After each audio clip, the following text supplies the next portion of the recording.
so you just have to like click on the link and you're good to go. So if anyone has any questions, feel free to type them in chat. But the main topic for today's discussion is COVID-19. I'm feeling pretty prepared. How about you, Novus? Infinitely prepared. Infinitely prepared. Nice. I'm 10 followers away from hitting 100. Oh, I have to make sure. Is that reading? That is big energy.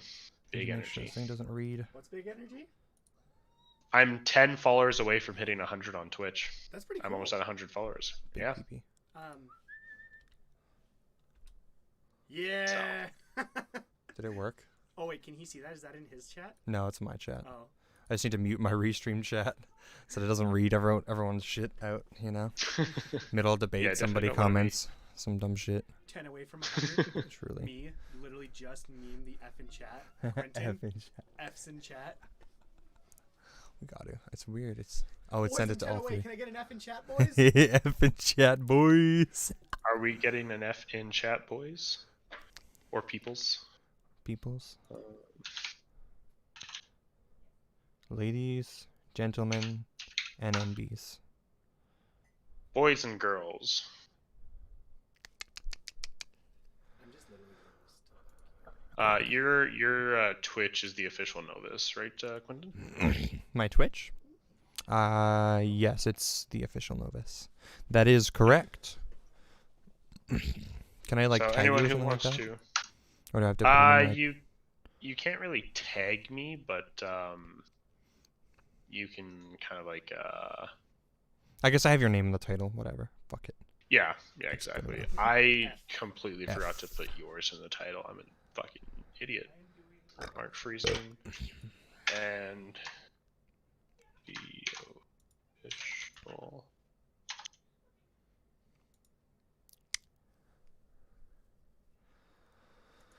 There we go. Everything seems pretty good. I just updated my stream info. All right. Very good.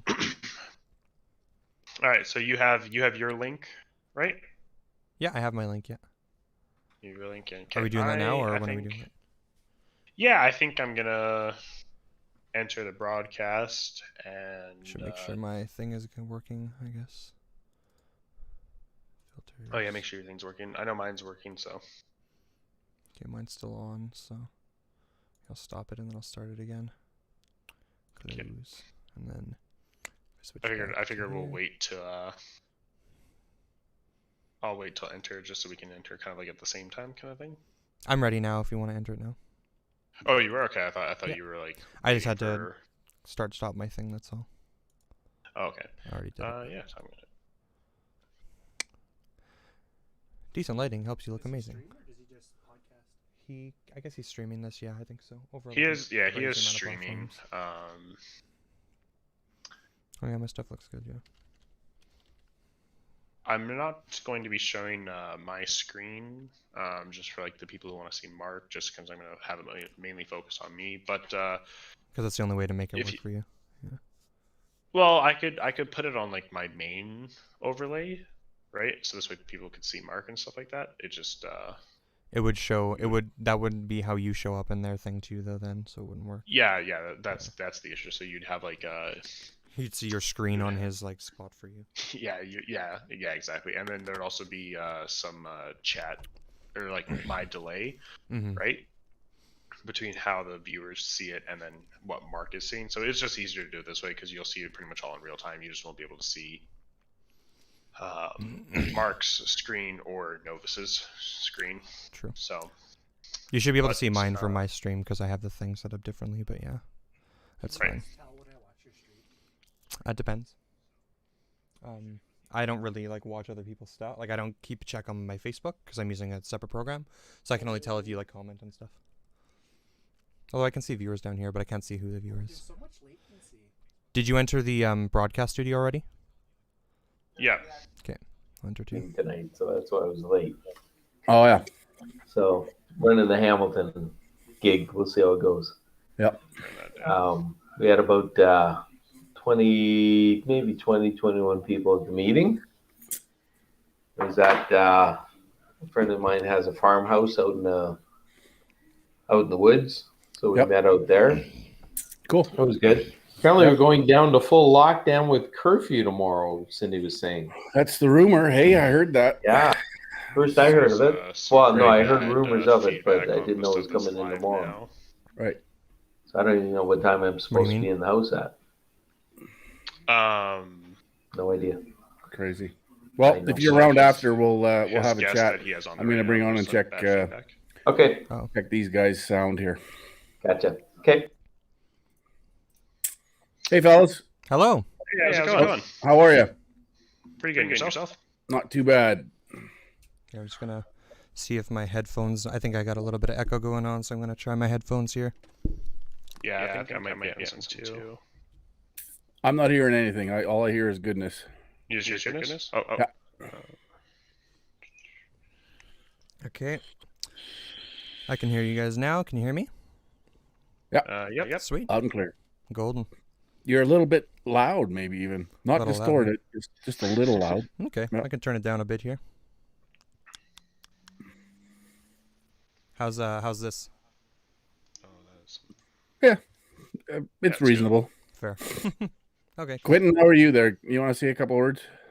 Yeah. I'm pretty good. I guess I would be considered like a left. Yeah, that sounds good. Yeah. No, we're not live yet. Okay. Cool. Yeah. No, it's all good. Oh, just testing the audio. Gotcha. Yep. Cool.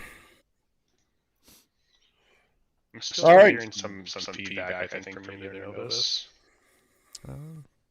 My speaker volume's all the way down, so I'm not sure. Yeah, there's like a little duplication there. Maybe it's something on my end. I'm not too really sure. Yeah, I only hear it when you talk.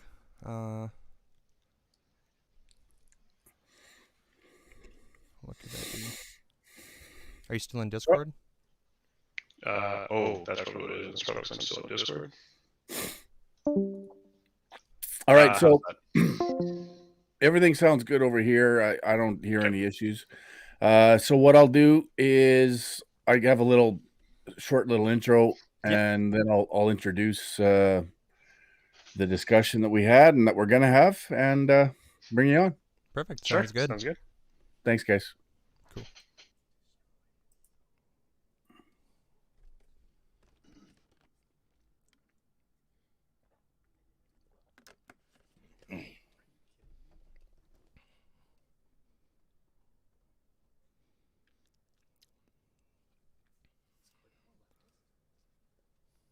He's progressive. He considers himself like neo-lib, but Far left, right? no, he's like neo-lib. It's just like liberal, but he's like really open to left-leaning policy. So yeah, I had a discussion with him about like all of my ideals and stuff, and he agreed with like the premises on pretty much everything, which is like usually you can't even get that out of most neo-libs. Usually they'll like reject everything. So he gets it. I stopped pinning. I feel like I'm just like I don't even know what you call it, just a naturalist. I just want everyone to be happy, and I want people to live good lives and Yeah. respect each other. It's not Yeah. hard. Labels don't matter as much to me.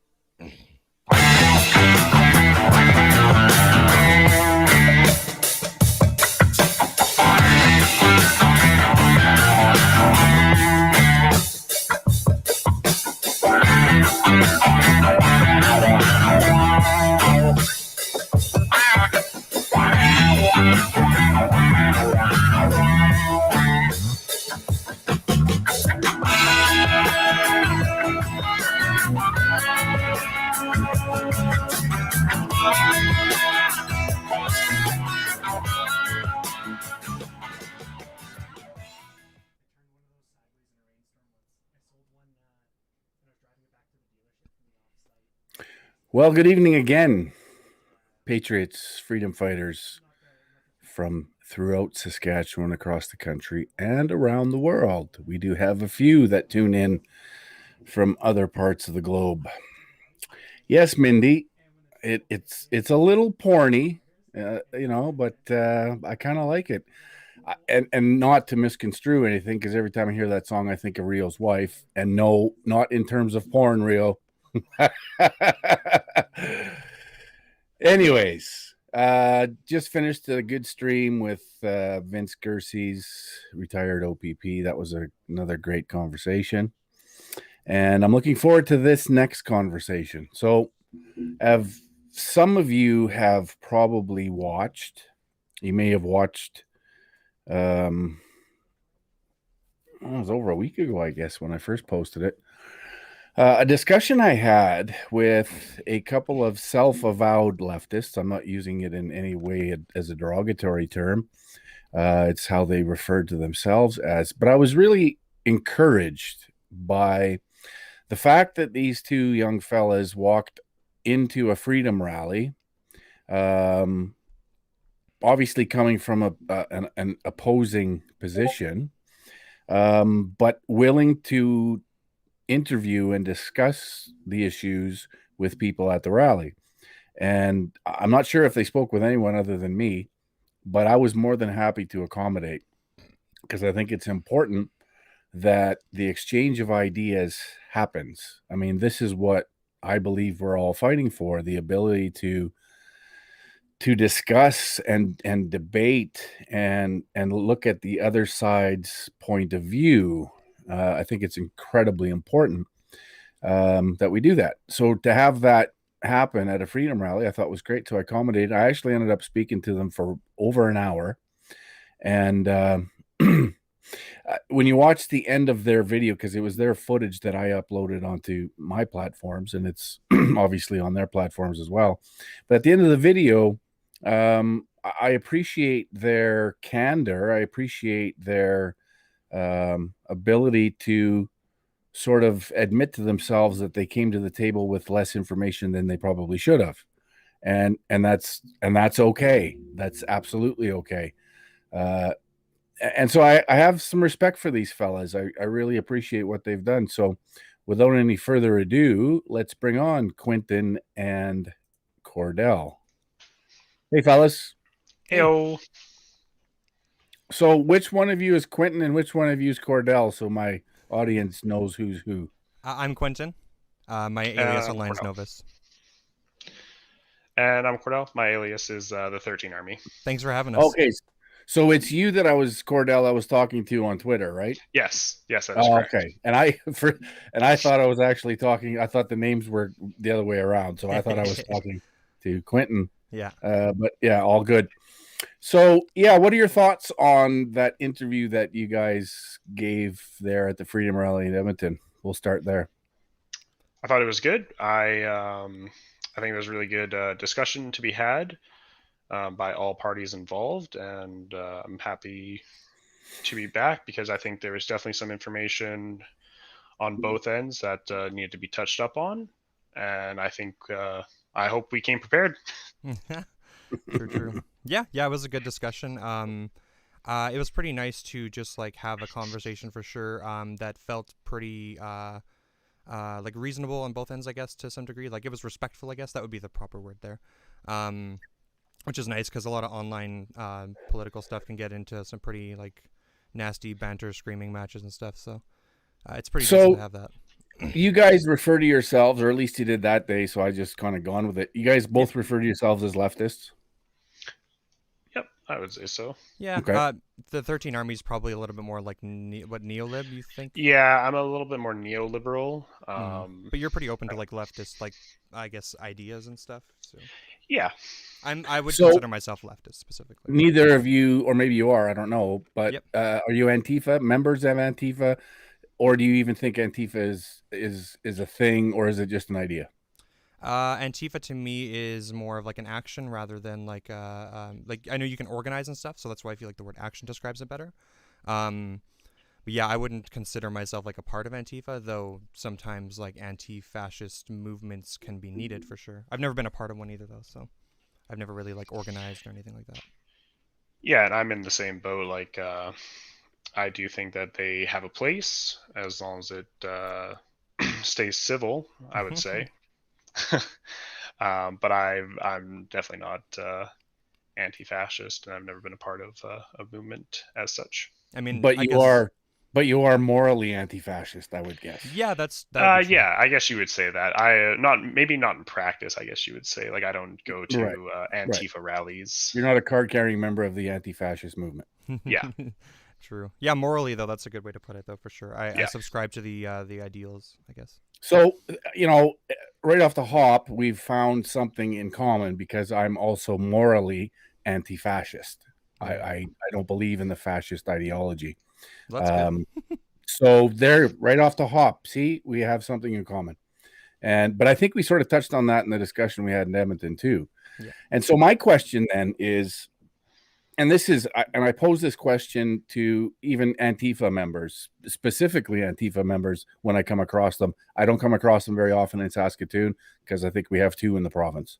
But Yeah. when I do come across them in other venues, I always like to just maybe pull a couple aside and ask them, why are you supporting or part of a movement called anti-fascist when your group is supported and funded by what we would consider to be fascists, like the George Soros, the Rockefellers, these types? Because I find it very ironic that Antifa would be calling themselves Antifa, but yet funded and supported by the same people they claim to oppose. Any thoughts? I'll let you go first, 13Army, if you have anything, but otherwise So I mean, I guess like my big sort of drawback from this is where's the connection that that George Soros and the Rockefellers are authoritarian, right, and like ultra nationalists that supports this, right? Like, I don't think that they want any sort of a dictatorial power ship. At least not that I could find in my research. But maybe I might have overlooked something if that's the case, but I don't think I did. Yeah, I have similar feelings, I guess. That's one point, is that, like, I'm not sure if there's any actual, like, really good evidence-based, I guess, evidence-based arguments you can make to support that Antifa is funded by George Soros or anyone. It doesn't seem like you could find any way to link anything really to Antifa. I believe so. Antifa's like a horizontal movement or like a decentralized movement.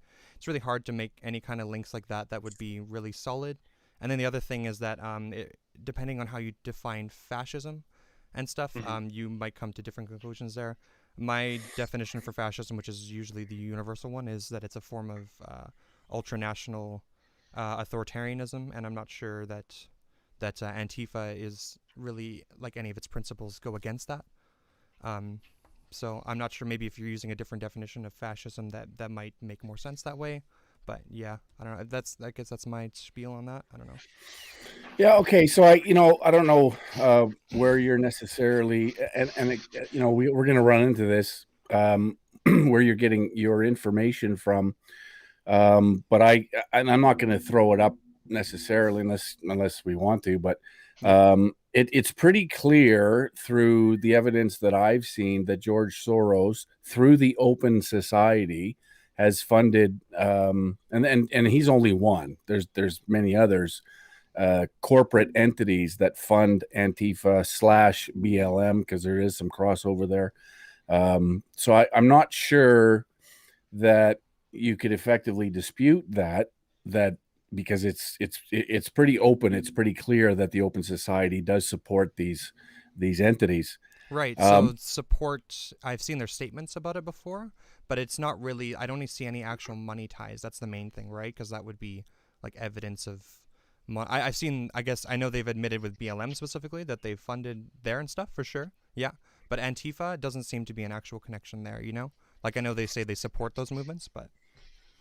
Yeah, I think, I mean, we can split hairs, but I think when you're supporting and financially supporting BLM, there's probably some evidence that I could show you of that tie. But I mean, it is what it is. You're allowed your opinion. I have a different one based on what I've seen. But I think more importantly is let's maybe hunker down a little bit on that fascism thing, because I think, in my opinion, and my outlook on fascism is essentially big government, right? Big government partnering with corporations, partnering with business so that government can achieve the goals that they want to achieve. And through authoritarianism, through totalitarianism, 100%. Yeah. But they need that partnership, and they court that partnership with corporations and with big business, oligarchs, monopolies, because it's easier for them to control the masses through that link than it is to simply do it through government without the help of corporations.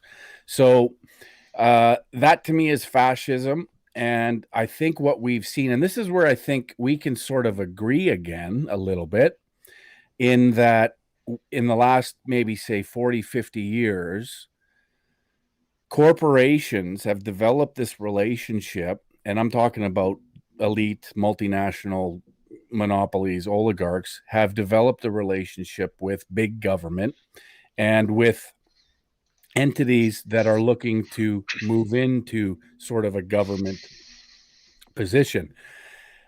We've seen that, and anybody that thinks we've been under capitalism for the last 50 years is really sadly misinformed. It's the crony capitalism, right? And which I really like, and just is simply fascism. It's this partnership between big business and government. So I think we've seen that for the last 30, 40, 50 years. And I'm against that. I'm against this idea of crony capitalism. I'm against this idea of government and corporations partnering to rule the people of a nation, or in the bigger sense, the globe, which is essentially what they are attempting to do as we speak through the World Economic Forum, through the UN. Thoughts? I'll let you spearhead this one there, Novus. Yeah, sure. So I think with the fascism thing, we clearly have different definitions. I'm just curious. Okay, so thoughts on this. Let's start with I think that a lot of like the problems that you describe, I would agree with like a lot of them. Now I don't agree with like the evidence that we use to come to some of the conclusions. The idea that certain organizations like the UN and stuff are like a large part or playing a large hand in this, but I do agree that corporations and then the government working hand in hand does tend like that goes against the interests of the people generally, right?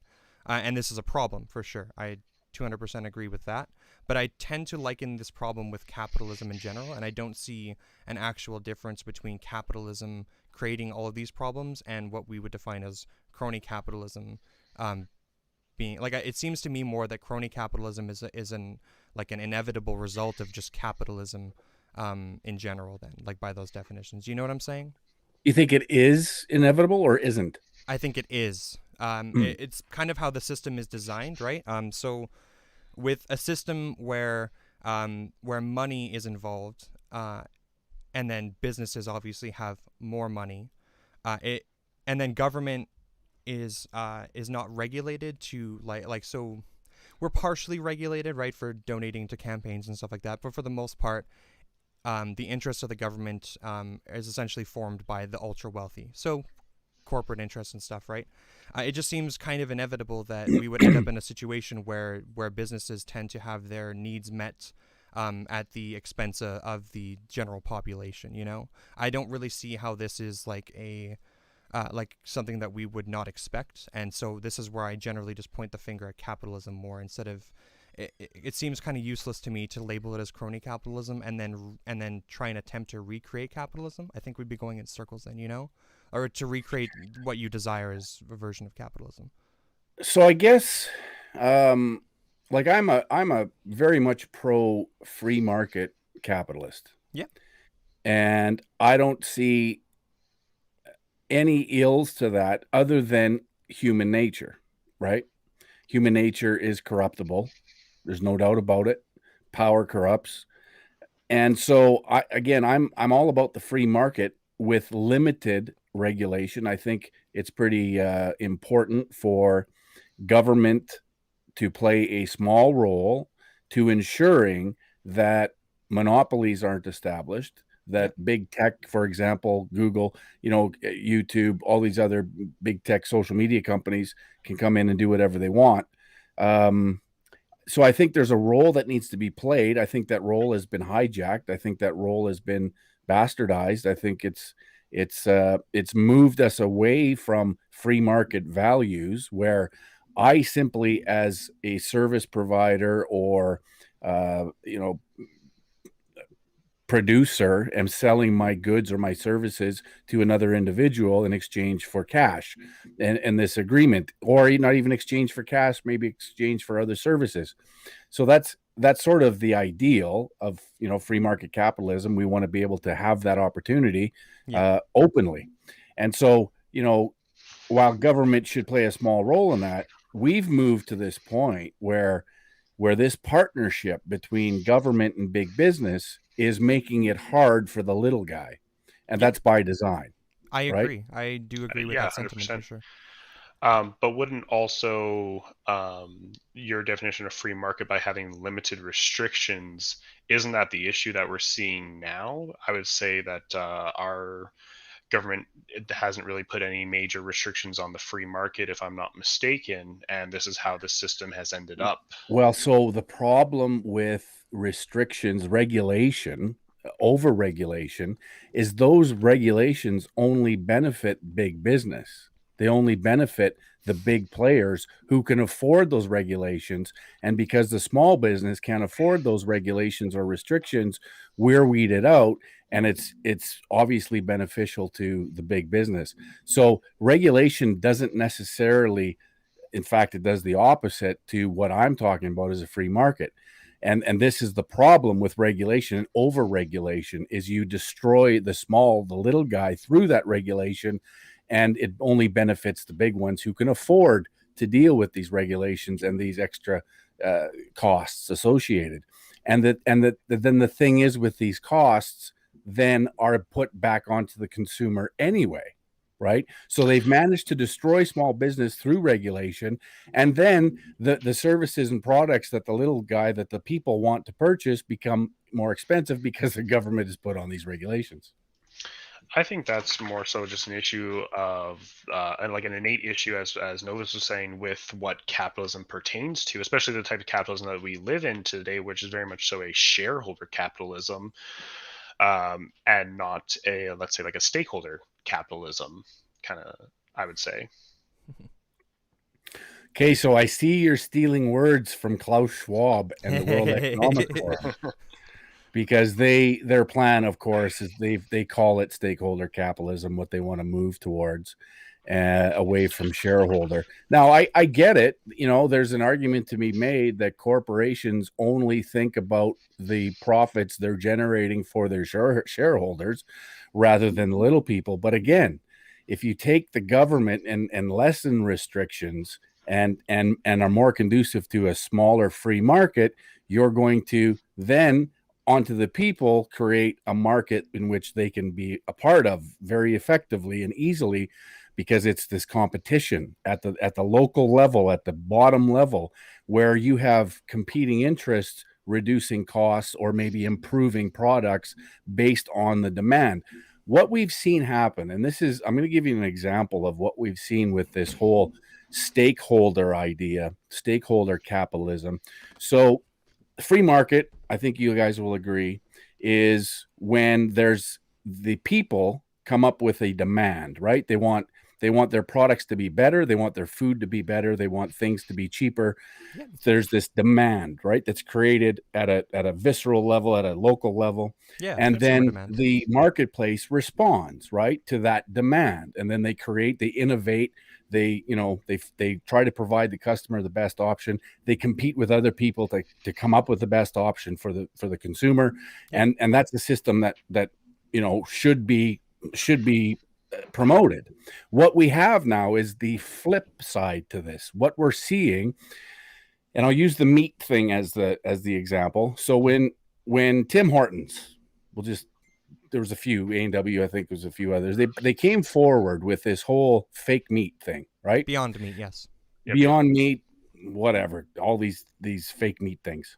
Sure. And so they're creating this market, right? Through social engineering of the masses, telling the masses, marketing to the masses that they need to change their behavior, their eating habits, their food consumption from a meat consumption to fake meat or whatever option.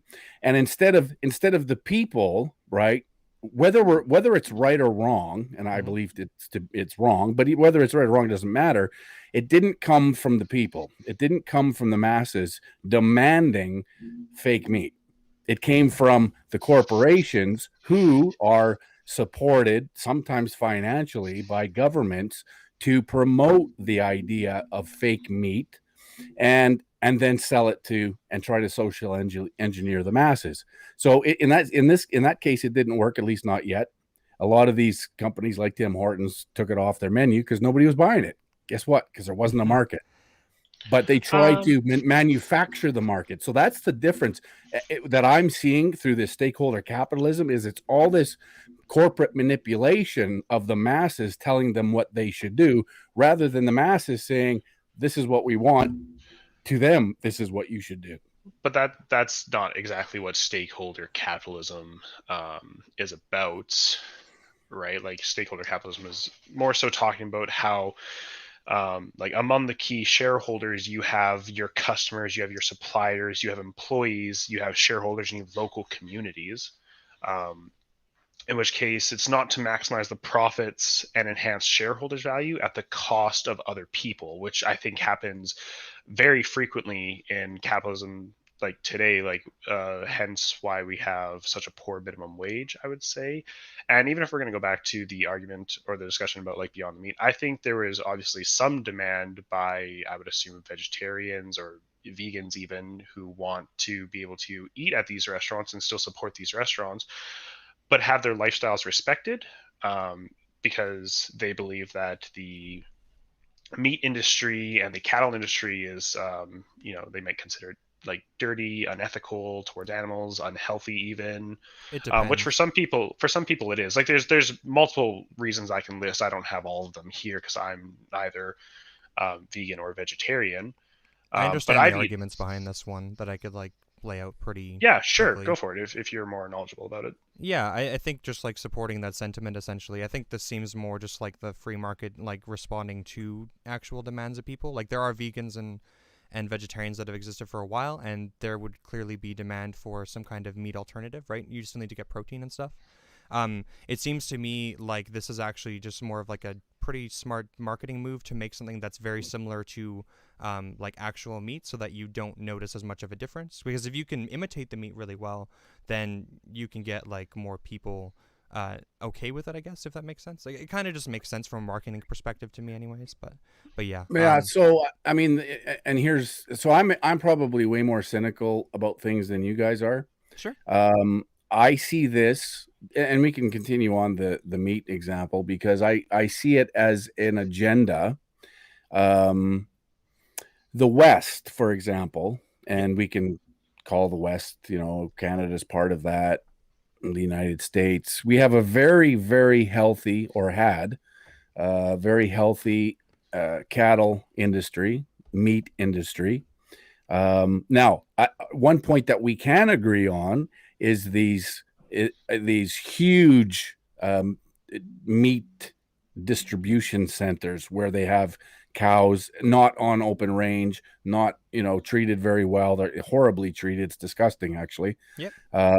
So I can agree to that, but there's a bigger attack on.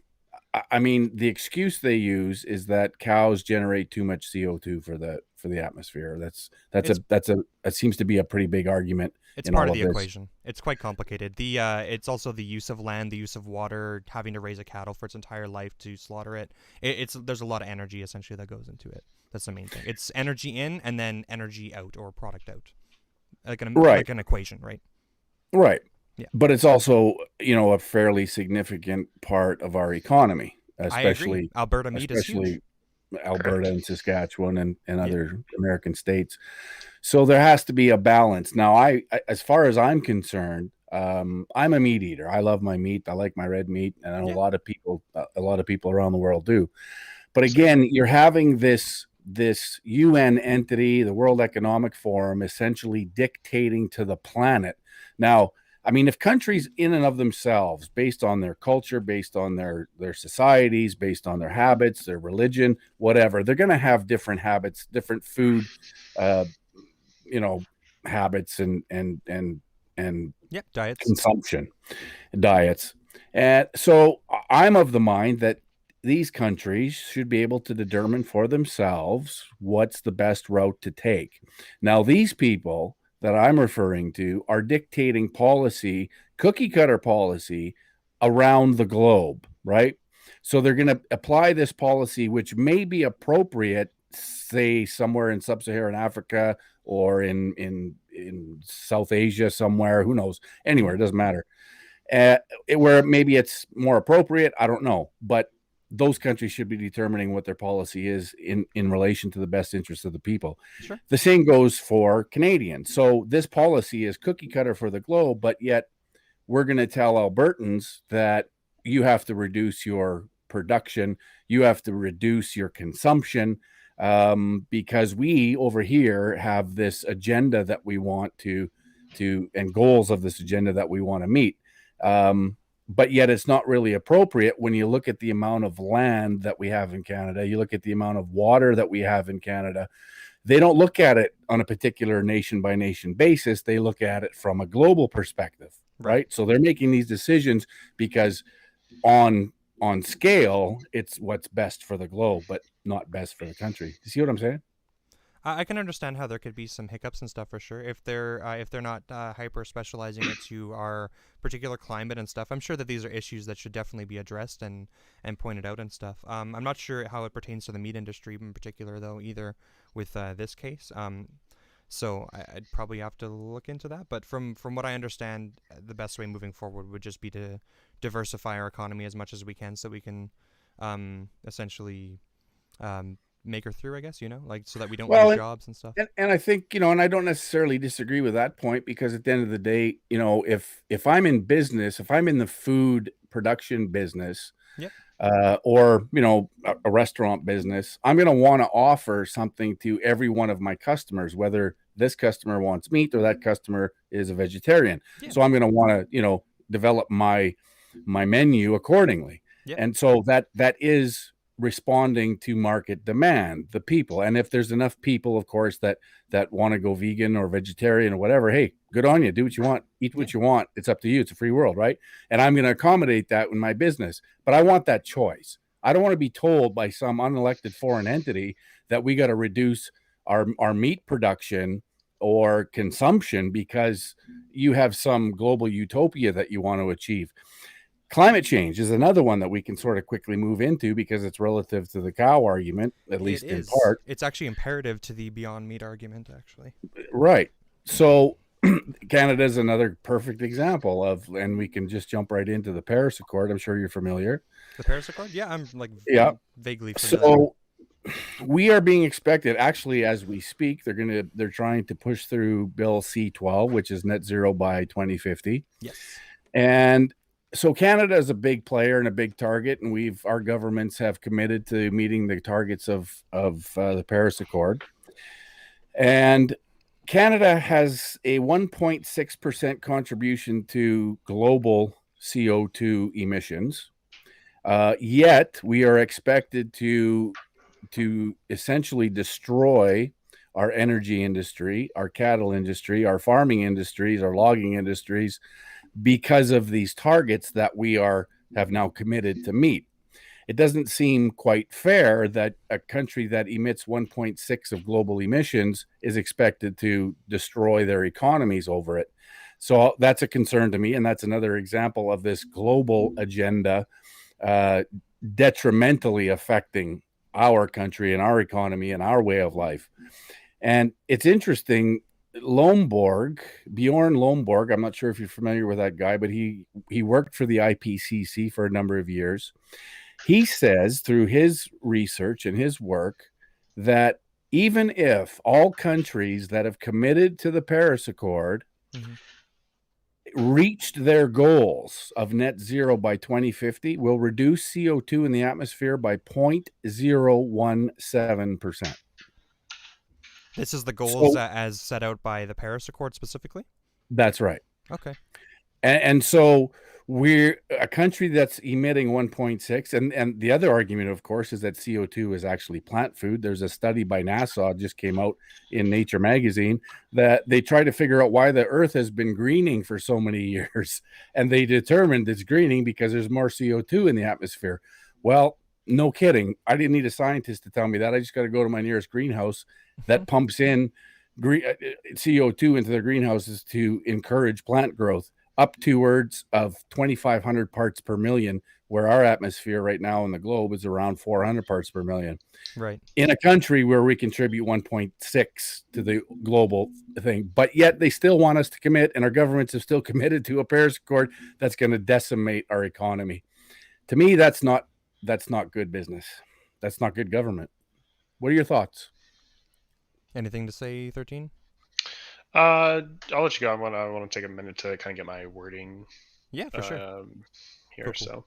So, yeah, with the 1.6 and stuff, I understand that, like, when we put it that way, it definitely seems very insignificant, and I mean, mathematically, it definitely would be, right, if we only contribute 1.6%. I think, to me, it's kind of more of a consistency issue. Even if China and the U.S. contribute like a vast majority to pollution, let's say, if everybody else just doesn't do anything, then there's no incentive for them to follow either. So well, see, consistency is the kind problem. of important. That's the problem, Quentin, is we are all, if everybody watching this, everybody that I'm associated with, we don't like pollution.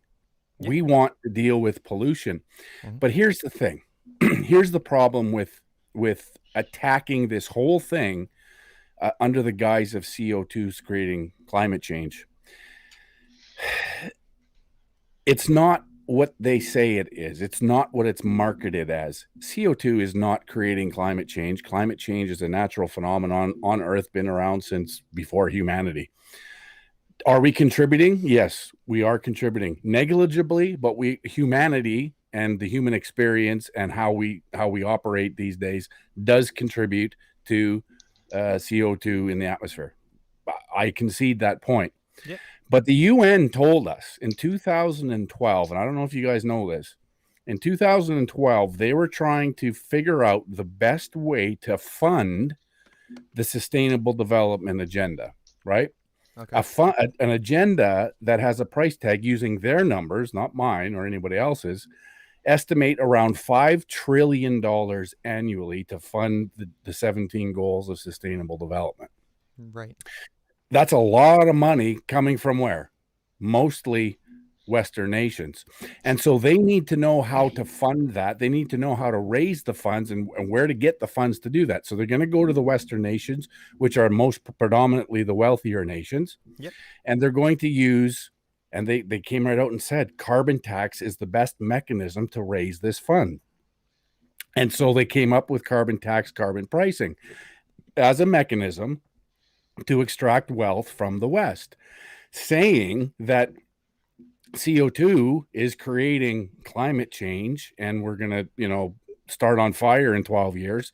So it's important that everybody contributes their share to this. So, of course, every consumer of every consumable good, whether it's gas at the gas tanks, food at the grocery stores, doesn't matter. It's all part of this scheme. Yep. Everybody's contributing to the point where they've managed to use the fear so well that people are gushing, saying, here, take my tax dollars that I earned while I work because I'm saving the planet. They're not saving anything. They're funding this agenda and they've been clear. They've told us this. There's a document out from 2012 where it says very clearly that that's what this is. Carbon tax, carbon pricing is a funding mechanism. Okay, so I know I'm not sure if there's actually like a link between us sending money to the UN for this, but I do know that the concept of carbon tax is definitely like a pretty decent one the way it's been proposed. As long as the money that's allocated is spent correctly, right? But the idea is pretty simple. Essentially, it's that our current system, the way that we extract gasoline, which pollutes, the way that we use gasoline, the way that we deforest and consume, I guess, and essentially just a lot of these mechanisms that produce carbon dioxide into the air. Our whole energy system, right? Coal, which fuels the grid, right? And then a lot of natural gas, which fuels the grid. A lot of these things contribute negatively to the CO2 emissions to the planet, which is measurable via the Arctic ice, right? We can go through, and that's the essential evidence that we have that humanity is adding an insane amount of carbon. And then we check for variables, and this seems to be the consistent variable with the negative patterns we're seeing, the melting of the ice caps, so on and so forth. So the policy, anyways, is essentially to collect money from people to then reinvest into greener alternatives, right? Now, as long as it's actually being properly reinvested into the greener alternatives, then it seems good, right? But I mean, obviously, if the money's being taken and used irresponsibly, then I would have a problem with it for sure. Yeah, so I mean, there's a few things there that I would object to. Again, CO2 is plant food. It's not pollution. It's not poison. That doesn't mean it doesn't have negative effects, though, with the amounts we're putting into the air. Like, what you're saying is true, but it's not really like. Well, so what's interesting about that? I mean, so in the last 150 years, we have contributed, they say, a small percentage to the overall CO2 in the atmosphere, which they say contributes, negligibly, but contributes to warming. Yeah. But it's interesting. It's interesting when they say that, because if you go back in history, before humans were putting CO2 in the atmosphere, especially, before the last 150 years, we had CO2 levels in the atmosphere right around 2,000 parts per million. And that wasn't caused by humans because we weren't even around. Sure. And guess what? When we had that 2,000 parts per million of CO2 in the atmosphere, we had much bigger trees. We had much more vegetation. We had much bigger leaves. Because it encourages plant growth, right? So this idea that humanity is the cause to climate change is categorically wrong. And does the climate change? Of course it does. It always does. Do we need to adapt to that change? Yes, we do. 100% we do, because it's going to do what it's going to do regardless. So we need to be able to adapt. Now, they like to use this fear. And in fact, back in the late 60s, we talked a little bit about this in Edmonton. There's the Club of Rome. And in that group, let me just pull it up. Sure. So I don't screw it up, because I want to get it right. Give me a sec here. It'll just take me a moment. No worries. I wasn't sure that we were going to go into this discussion, but here we are. So here we are. Truly. But it's a big discussion, to do with what we're all talking about today anyway. So true.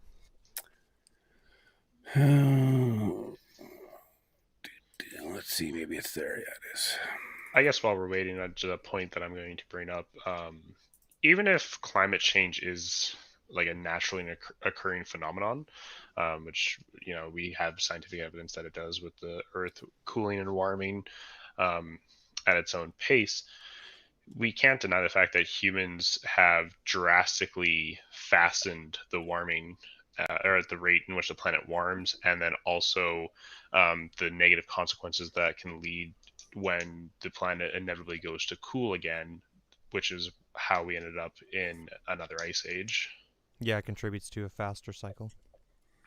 Yeah, and again, I would argue the science, but I mean, neither of us are scientists. But there is contradictory science in that. How much we actually contribute to warming, or is it actually warming that we're contributing to? Because some would say that most of this climate stuff is related to the sun and its activity, and we have nothing to do with what the sun's going to do. And some scientists suggest that we will be heading into a cooling period over the next couple of decades. So, whatever, it is what it is. But I just here's what I do know. Yep. So one of the founders of the Club of Rome is Alexander King.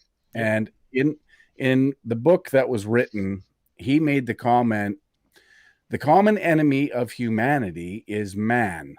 In searching for a new enemy to unite us, we came up with the idea that pollution, the threat of global warming, water shortages, famine, and the like would fit the bill.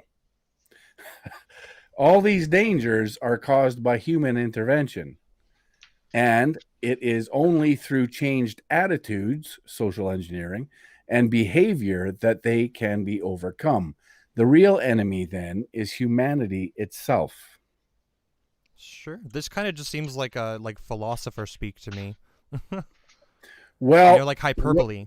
Whether you think it's philosopher speak or hyperbole, these are the people that have shaped what we're going through right now in the Sustainable Development Agenda and the Great Reset. This is the road. These are the people who wrote the roadmap or the architects to the agenda. And sure. Marie Strong is another one. Is the only hope for the planet that the industrialized civilizations collapse. Isn't it our responsibility to bring that about? So, it seems those, and I mean, I could go on forever with these quotes with these individuals, but these are the individuals that created sustainable development.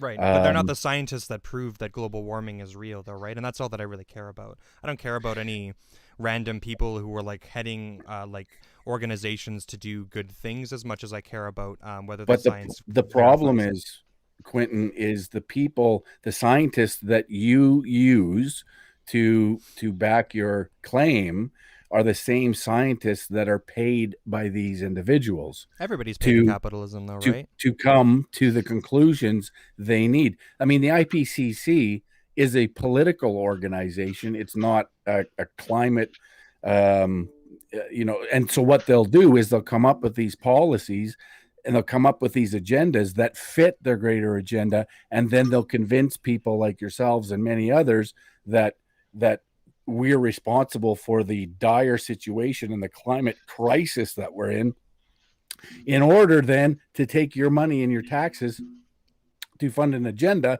that is conducive to global governance. And that's where this all boils down to. It's part of also a redistribution of wealth scheme. And this is something that they've said, their words, not mine, redistribution of wealth. So they're taking the wealth that is predominantly in the Western world. As Marie Strong says, we need to destroy the industrialized civilizations. And so we're going to do that through, in part, taxation and extract as much wealth. Because if you look at it at UN Sustainable Development Goal number 10, it says they want to achieve equality both within countries and among countries. So they want to take the wealth that's in the West, redistribute it to the second and third world. What does that do to your life in Canada? What does that do to your standard of living in Canada? What does that do to your opportunities in Canada, your future, your prosperity? It destroys it because they're taking that wealth and redistributing it, making all countries equal, right? And that doesn't mean raising the second, third world up to our standards. It means taking our standards, taking us out of our standards into the second and third world. And then poor, dependent on government and not national government, but global governance. That, to me, I'm not on board with. I'm not sure how anybody could if they understood what's really happening and who's in control.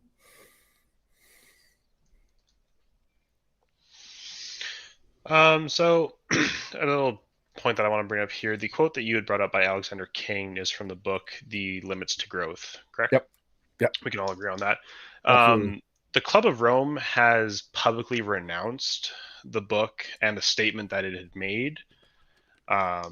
Simply, it was essentially, for lack of a better word, bullied by the Times when it was renounced, because what the book stands for is that you can't continuously grow from nothing.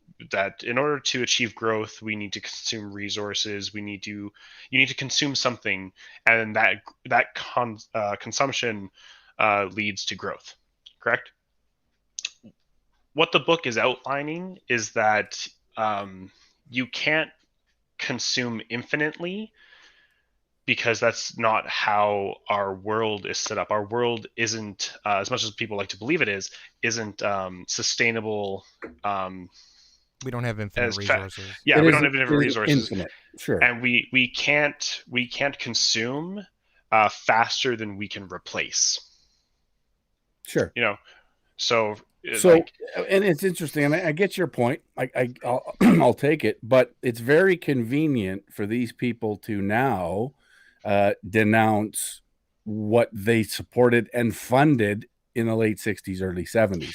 It's pretty convenient for them to do that, right? But they renounced it in 1965. They publicized, or they not publicized. Sorry. Well, actually, they did publicize the book. They publicized and supported the book in 1963, and they denounced it in 1965 due to backlash.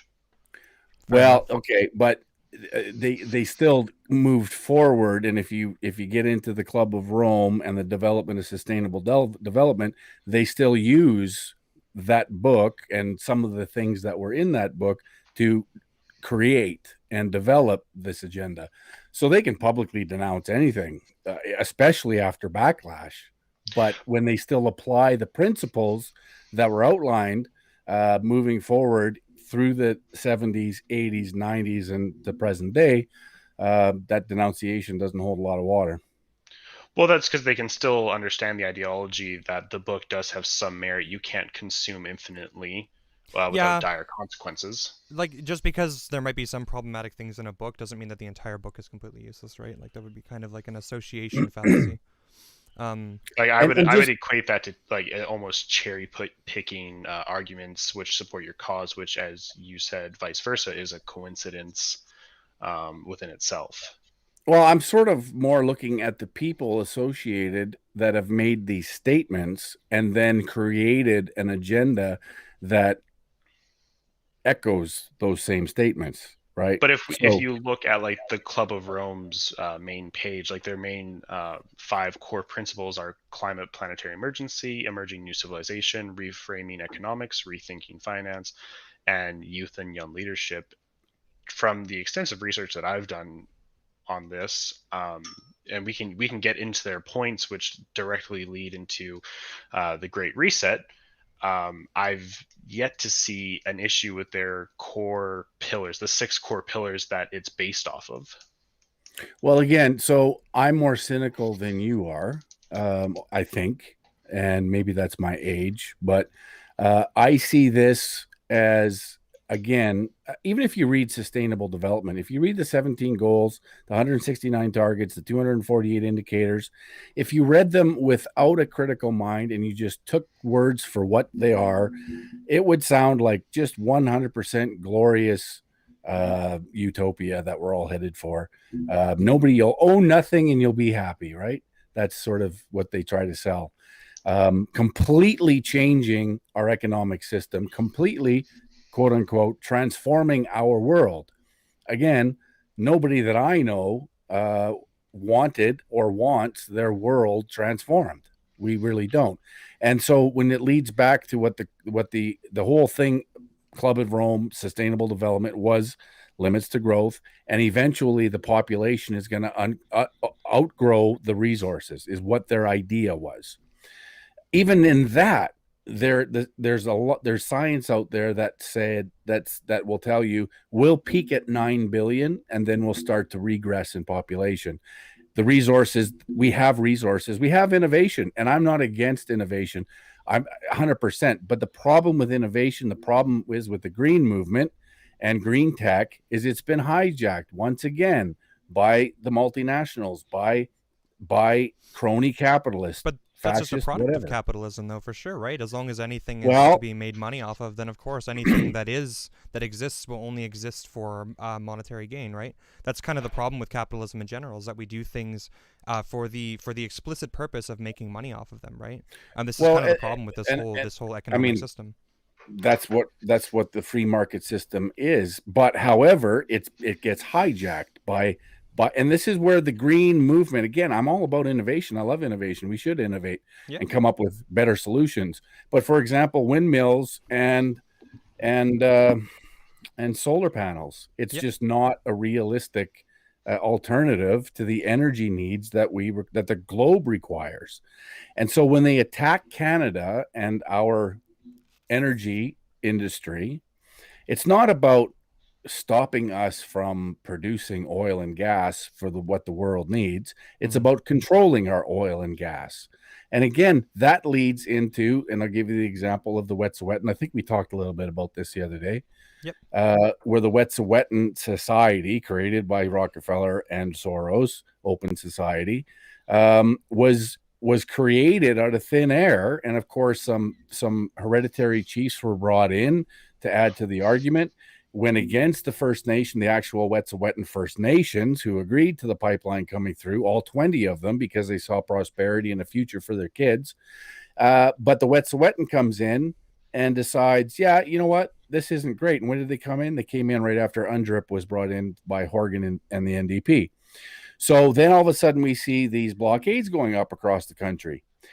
And it's all about keeping our resources flowing to the states, flowing to Rockefeller interests, right? And so he can control and then sell that refined oil at a premium on the market, precluding Canada from doing exactly the same thing that we should be doing. It's insane that we aren't. In fact, what we end up having to do is import our oil from Saudi Arabia, which is insane, where we should be able to pipe oil from our own resource eastward to power and give the energy that Quebec needs or Ontario needs or whoever. So this is all part of the big manipulation. And this is where I'm saying that when you have these big conglomerates, these big business types partnering with government to manipulate the system to their benefit, that's not on. That's not right. It's a bit complex for sure. I think so. I still can't find any evidence of George Soros linked to the Wet'suwet'en stuff. This seems to me more like it's just like a group of people who are opposing it, and we're kind of just making convenient arguments. The George Soros stuff just seems to be a really, really convenient argument anytime that the explanation is not something that agrees with our preconceived narrative. So I'm not sure that I can follow that one. Have you watched? Probably not, but you probably should. Kean Bexty from the Rebel did a report on this. I'm just quickly going to bring it up so I can give you the link. Sure. Yeah. Not that we need to watch it or anything, yeah, but I could go over it after for sure. It's I'll actually send you the link, sure. Rather than just hunting for it now. But it's actually a really good report that he did, and he cites, factual documentation that actually shows that the Open Society and Soros and Rockefeller were responsible and did sponsor the Wet'suwet'en Society. So it's not, right. So is this like it's a humanitarian aid thing, right? Where there's people who are protesting that's what the Open Society. Yeah, this is what the Open Society does, right? Is they fund people. And the Tides, the Tides. I think it was the Tides actually. Thanks, Jerry. Somebody mentioned in the room there. It's Tides Foundation. Okay, sure. Soros. Yeah. Yeah. Okay. So it is there. It does exist. So sure. I mean, I'll check it out for sure. Yeah. But yeah, so with that stuff, I don't know, the pipeline conversations get a little bit complex. The amount of oil that we import from Saudi Arabia is absolutely minimalistic at the end of the day. I'm not sure if you've ever seen the stats on it, but I believe it's like, maybe I might be getting this wrong. I think it's about 7% of our imports or something. It's very, very small. It's mostly just for the East Coast. The majority of our imported oil is, of course, from the United States. And just to meet that Eastern demand. Now, I agree that we should probably try and meet our own demand for sure if we can, but Canada actually, at the pace we're doing things, we actually export more oil. We actually produce much more oil than we even need to sustain our own population for our own consumption. So it seems like the other oil that we're importing, for the most part, is actually just for profit for refining and stuff, and then reselling. Well, it's a sweetheart deal, and again, we get screwed by it because instead of getting our oil to the market and refining it ourselves, we're sending it south, and the Americans love that. They love that situation that we have, and Yeah. they'll do anything to stop it. Well, the math is hard on it too because our oil, so like mostly Albertan oil, right? It's tar sands oil. It's very hard to Crude. refine. Crude, yeah, Crude. exactly, yeah. Yeah, crude, sure. So it's more difficult to refine. It's more costly. It releases 3 times the amount of emissions to do it. And we, unfortunately, the problem here is that we did not get onto building our refineries early enough. And now, like cost analysis wise, it's just not beneficial for how long we're going to, and for how competitive the market is. It's no longer cost effective for us to consider really building more refineries. This is why a lot of people are confused why we don't build our own. It just, the math doesn't work out. At least that's what they tell us. Well, it's capitalism, right? I mean, if it's money in, money out, right? It's literally, this is why no one wants to do it. It's really unfortunate. I mean, government incentives maybe could help, but I don't even know how worth it that would be. Like, this is not even something that's on the table, right? It just seems so like unreasonably unfeasible. But it doesn't compute, because if the Americans can buy our crude at a discounted rate and then refine it and then make a profit by putting it out in the open market, it seems to me logically that we could do the same and not send it to them, but refine it ourselves and get it on the open market with a pipeline to the coast. The problem is that if the math is there for them, it should be there for us. So the reason why the math doesn't work out is because we, at the time when we were building the pipelines to the U.S., we had the decision between either building those pipelines to supply them and of course down south, I believe it's Florida or Texas or somewhere. Yeah, it's Florida. Florida or Texas, yeah, that has the refineries that have the actual capability to do crude. We had the choice of either piping it down there or building our own refineries, and we chose, of course, the former. And this is the problem, is that at the time it would have been feasible, but our government sold us out and took there it is. I was just going to say, but then ask the question why. Right? And of course, I can easily blame this on the government, and I definitely will, right? We've had a conservative government in Alberta for 40 years consecutively, pretty much, like other than our little jaunt with the NDP for 4 there. Of course, right. This is easily like an oversight issue. It's short-term gains over long-term, well, that's what every government in Canada has ever done. It's all about short-term political gains. Absolutely, 100%. Yeah. It's a huge problem. 100%. Yeah, that's the problem with how our system is. It comes back to capitalism. Yeah. Mm-hmm. Well, I wouldn't blame capitalism. I think if people had the interest of Canadians at heart, we could utilize capitalism in a beneficial way to the population. So again, it's application. You're not going to solve it by instituting communist or socialist policy, because you need the resources to fund the socialist. I mean, there isn't a socialist country on the planet right now that you can cite that's successful. Yeah, that's because like it just doesn't exist in the real world, right? So for sure, yeah, China's not communist. Neither is Russia, neither is Venezuela, Cuba, so on and such forth. Of course, yeah. But those are all just different forms of capitalism that label themselves as communism. So it's kind of the Communist Party of China, I would definitely disagree. State capitalism is what that's called. Yeah, or the state owns stakeholder capitalism. It's not stakeholder capitalism. It's the state owns the means of production and controls it, so it's state capitalism, right? It wouldn't be communism unless it was or I guess it would be socialism, where the state owns the means of production, so that is. Yeah, it's kind of, and then the state is like an authoritarian regime, so like like it's kind of just fucked, right? Like, yeah. Definitely doesn't meet any of the descriptors for. But this is the model, right? This communist model, this model of social credit, where the state controls everything through their corporations, is exactly the model that the globalists are using for the rest of the planet. I'm not sure that I could really agree with that. It seems like we have a democracy here. Of course, there's lots of problems with democracy. Yeah, but that's what they want to. That's what they want to destroy. That's what they're in the process of destroying as we speak. And they'll tell you, they've said it openly, that China is the model. Social credit is the model that they want to move to. That they want to convert the world. Christiana Figueres said quite openly that this, even when we're talking about climate change, that it has very little to do with climate change and everything to do with economic change. They want to move from a capitalist free market system to this social credit, socialism on a global scale. That's what they're telling us. That's what they want to do. And China is the model. And when we go through, even through COVID, through this massive social engineering project, that's exactly what they're doing. They're setting it up for social credit, up to and including the Vax Pass, where I can't go to a theater or jump on an airplane or go to a hockey game unless I have this app that says I'm okay to do. I meet their social credit. And that's going to be applied to every aspect of your life, not this is just kind of just baseless conjecture. It already though, right? is. It already is applied to our lives. Like, you can't leave the country unless you have your vaccines, right? You can't go to other countries. Also, it's like, if you want to drive, you need a driver's license, right? Like, these are all things that, like, these are all limits to freedoms. These are all limits to freedoms that you are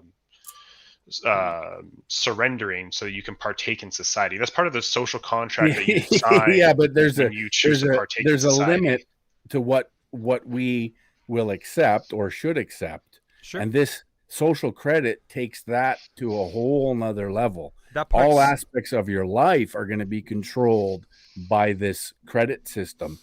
And I don't know if you guys have even researched it or understand the idea of smart cities, getting people off the land and into cities where, I mean, if you look at China, every inch you walk anywhere in China, you're surveilled. That data is harvested and kept, so they know what you've done from sunup to sundown. Even when you're at home, they know what you've done because everything is connected. This is the problem with the system that we're moving towards, this technocracy, where they're going to control everything you do. And you are going to have to abide by all of these rules, or your social credit system goes down, where you can't get on the subway because you're a bad boy, or you can't go to a movie because you haven't behaved. So we're going to control your behavior through this social credit. Sure. But we already do that with criminals who we send to jail. Like, if you are... Yeah, but those are criminals. Yeah, but you just said bad boy, right? So I would assume that you've done something wrong. Well, who determines what's wrong? That would be our laws, I would assume. Well, whose laws? Whose laws? Probably the ones. This is the problem: is you lose control of what laws. I mean, right now we're bringing in UNDRIP, which supersedes Canadian law. It's coming from an unelected foreign entity, and they're going to dictate policy for Canadians. That kind of law. This is where this is headed. This is kind of the problem here, though, right? Is that like most of this is baseless conjecture, right? Like, we don't actually have evidence. Well, it's not. They've told us. Whether or not somebody's come out and said they want to do that, and whether or not there's I can show you the plan. I can show you the agenda. I can go to the World Economic Forum website. Can you point me to like policies that are specifically negative that are being suggested right now in our legislature that are directly linked to these things, right? Like this is what I mean by baseless conjecture, right? I don't see any evidence of. Well, there's nothing baseless. So UNDRIP, for example, the United Nations Declarations on the Right of Indigenous Peoples, is presently it's at committee. It's past second reading. This is the third time it's been tried to be rammed through into legislation. It's an enormous document. I'll bring it up if you want. Yeah. But it's 44 or 46 articles, and this is a pretty good example. And there's many different bills that are coming through: C6, C7, C15, C12. They're all being rammed through during COVID while nobody's paying attention. But UNDRIP is a big one, C15. And so UNDRIP is this document that's been developed by unelected foreign entity, who in and of itself, the UN, the creators of this document, in all of the time that it's been in development, have never defined the word indigenous. Not once. Right. Not once. They still don't. Which is very concerning when you're talking about legislation that they claim is to be about our First Nations, but it isn't, because they won't define indigenous as First Nations. So there's no definition. So that's the first problem. Well, that's the second problem. The first problem is it's an unelected foreign entity creating policy for supposedly sovereign nations. That's the first problem. The second is they don't define indigenous. And there's a number of other problems, like Article 26, that says indigenous from other countries can claim indigenous status in other countries. Yeah. right? Sorry. Just I noticed that 13 Army just got popped out there, Cordell. Yeah, I I saw think that. he needs back in. Oh yeah, there he is. Hey, Cool. sorry about that. Yeah, my I had a little hiccup there with my system. It tried to refresh and then it kicked me out. So Yeah, it's all good. Yeah. So with the indigenous, letting other indigenous people in, I've already like kind of gone over this, and essentially they have laid out like a bunch of rules, and it's just cherry picked that one point, right? So here I'll describe what I mean better. Just pull it up. So this is UNDRIP. And I didn't cherry pick. I just used one as an example. Yeah, that's what I mean by cherry pick, though, is that it's a little I bit could go through deceiving. all of the articles and identify numerous articles that are very concerning. But again, in and of itself, it's a unelected.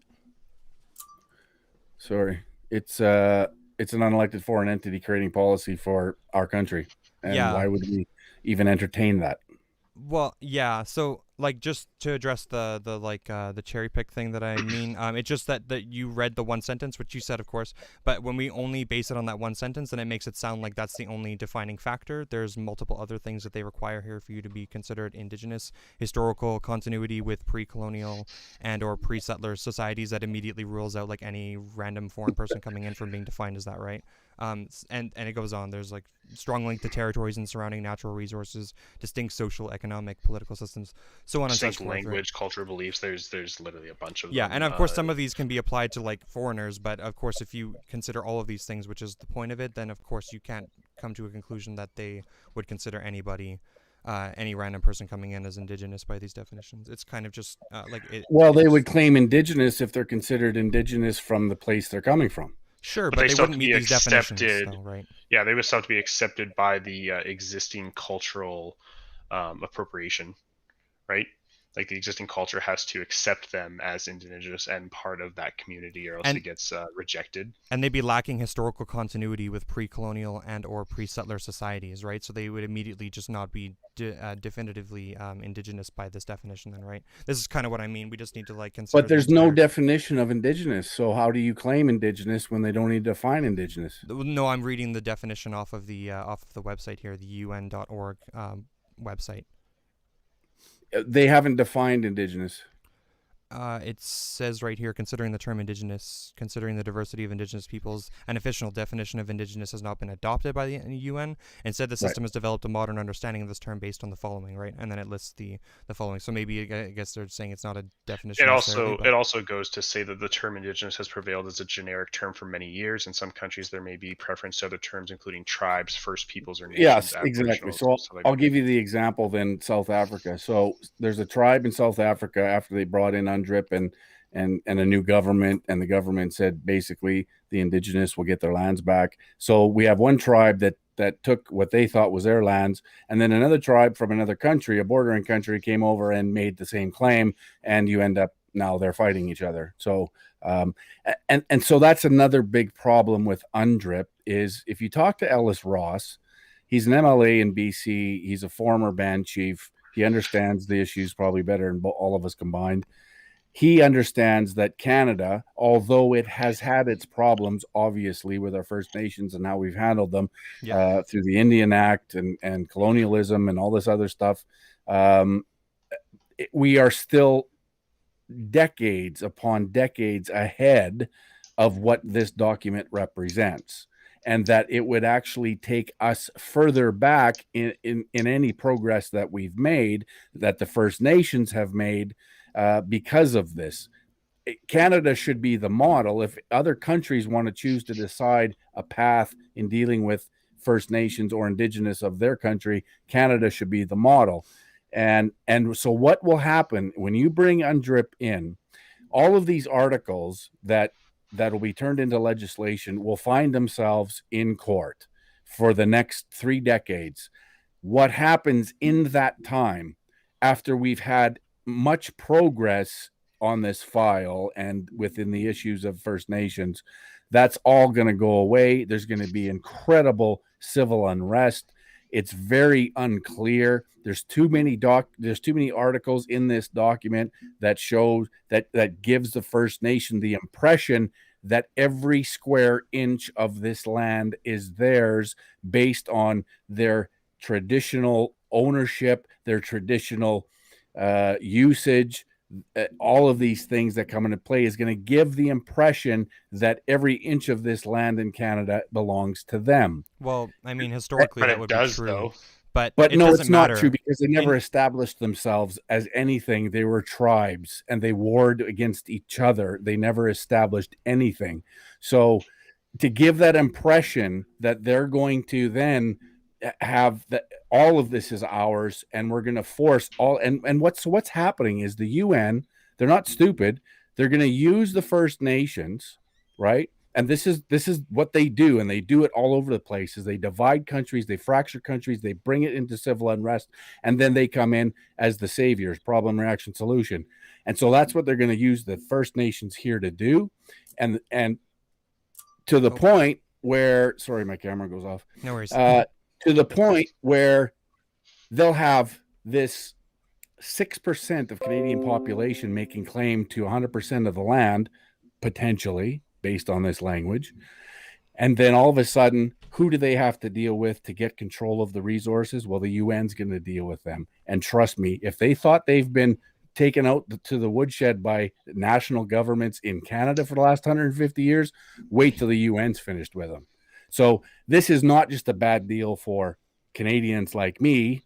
It's a bad deal for First Nations. Sure. I've got It's lots a of things horrible deal. I got lots of things to say about this one. So, first of all, so when we're talking about historical like ownership of land and stuff like that, like how do you determine who owns land when they never had like legal like the law set up that we currently have today when they originally lived in this land, right? There was no signed papers giving them rights to this land, right? So we usually defer to their previous existence on this land as ownership to it. This is what all of the treaties are based on. This is why Indigenous people get money from the treaties for the resource extraction, which currently happens today. We're describing it as though they don't own this land, but they actually do. This is why they get all of the money from the resource extraction. Well, they get it because the system that we're under right now, the Indian Act, identified areas that are reserves or their land that they were given by the government, and they're compensated for whatever. Right now we have what's called fair and what's the phrase that we use now? It's consultation, meaningful consultation. Yeah. Right. When it comes to resource development, and we negotiate and we work out settlement agreements. Sure. And all of these things along the way, which are getting better and better as we move forward. Talk to Ellis Ross. He'll agree. So what the difference is when you bring in UNDRIP, it's now veto power. It's now giving veto power to not just traditional native bands, but to hereditary chiefs, to people that had no claim here before we got here, and all of a sudden retroactively are going to be given this veto power based on traditional before white man was here. But why do we assume no claim though, right? Like because like just because we came here and decided to like lock up whoever didn't agree and put them into residential schools and stuff like schools. What gives them no right to the land? That's my whole point. You haven't really presented me with well, any nobody reason why says they don't have right to the land. Of course they have right to land, but not all of it, and that's what the negotiation is. Why not? Why do they not have right to all the land though? We are the ones who came here and because took their land. We here sectioned off parts of that their happens. land. That happens throughout history, throughout humanity. So that makes it okay? Well, that doesn't morally justify it though. Lands. So like, what should I do then? If I need to claim some land, I want to buy some land, I want to have a little farm, I want to carry on. Do I need to go back to Norway where I'm Indigenous? Even though I wasn't born there, I'm Indigenous to this land because I was born on the land here. Like, who? You see what happens? See, but what's happening here in this discussion, okay, is exactly what's going to happen in the broader sense. And it's going to create so much civil unrest that nothing will be, and all of the progress that we've made in the last 15 years, say goodbye. We're assuming this malicious is exactly intent the too, danger though, right? of UNDRIP. Indigenous people historically have only ever wanted to share the land. It's always been the case. That's not going to change. Indigenous when people, you bring in legislation like this, bullshit, Well, it's going to change. Are you kidding? Of course it's going to change. Look at South Africa. Look what happened when they brought it in there. This is already They were killing white farmers, getting them off their land. This is already the case, though. Why do you think We that had you have to white, we have white doctors emigrated to Canada, live down the street from me, that left South Africa, and now all of a sudden they're seeing the same thing going to be happening here. That's not what I want. I don't know. And I know First Nations people, that's not what they want. They want where we've been headed in the last 15 to 20 years. That's what they want. They want a share of prosperity. Yeah. They want a share of the resources. They want equality. Yeah. This does not do that. This will destroy that. My point is that what you're describing is already like what exists in current law today. The treaties represent a agreement to and like a verification of some kind of ownership to land or rights to the land or whatever that Indigenous people have. This is why we have problems with making pipelines, because there's so many different treaties and groups of Indigenous people that we need to get signed off on these things. You will not be able to build a pipeline through this land unless you get their approval. This is because they own the rights to that land. We've already done that. We achieved that through LNG. We had 20 bands along that stretch agree to it. And then all of a sudden the Wet'suwet'en Society comes in and throws a wrench into all of it, using UNDRIP that was brought in by Horgan a month before. Yeah, this is the problem with UNDRIP. This is the problem, is we've already established effective means of negotiating with First Nations and sharing resources and sharing land. We've already established that process and it's working. Why would we bring in and take all of that and throw it out and then revert? Not only does UNDRIP contradict that model, UNDRIP also is in contravention, like it or not, I don't like it, you don't like it, most people don't, the Indian Act. So are we going to throw the Indian Act out? I hope so. We better, because it contradicts UNDRIP. It depends, right? Indigenous people, from my understanding, collectively are not really interested in throwing out the Indigenous Act, because they are concerned that anything that follows will be less beneficial to them, even though they recognize problems with it. I've talked to numerous people involved as First Nations, and they absolutely detest the Indian Act, because the Indian Act is essentially the government dictating to them where to live, how to live, what to live. Yeah, there's lots of problems with it. It's a horrible document. It's a horrible thing that we need to chuck out, and most First Nations will agree with it. Well, I from what I know, that doesn't seem to be the collective understanding. I would have to see statistics to take a stance on this, if I'm being completely honest, because I just know who I've talked to. I'm not citing any stats. Well, I could say the same argument though. Like, I know who I've talked to, and they don't seem to have an issue with it, right? Like it's a confliction. But are they in the arena? Have they been part of negotiations for the last 30 years? Like, I'm talking about serious people that have been part of this, like Ellis Ross, like the band chief down in Osoyoos. Right. They do exist, and it's a thing with a lot of First Nations, and so anyway.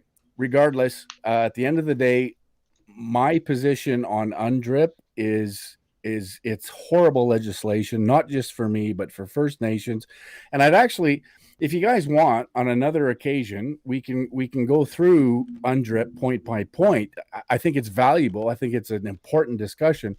But the only thing that I wanted to identify and use as an example is ultimately what's wrong with UNDRIP is what it's going to create. It's going to create enormous unrest between whites, Westerners, immigrants, and First Nations. It's going to create an enormous divide, and I think we're heading in a very bad direction if that's the direction we take. It's possible that it might contain some problematic things, right? I think at the end of the day, I would hope we can agree that the best way moving forward here would be to consult Indigenous people collectively and come to better agreements. That would 100%.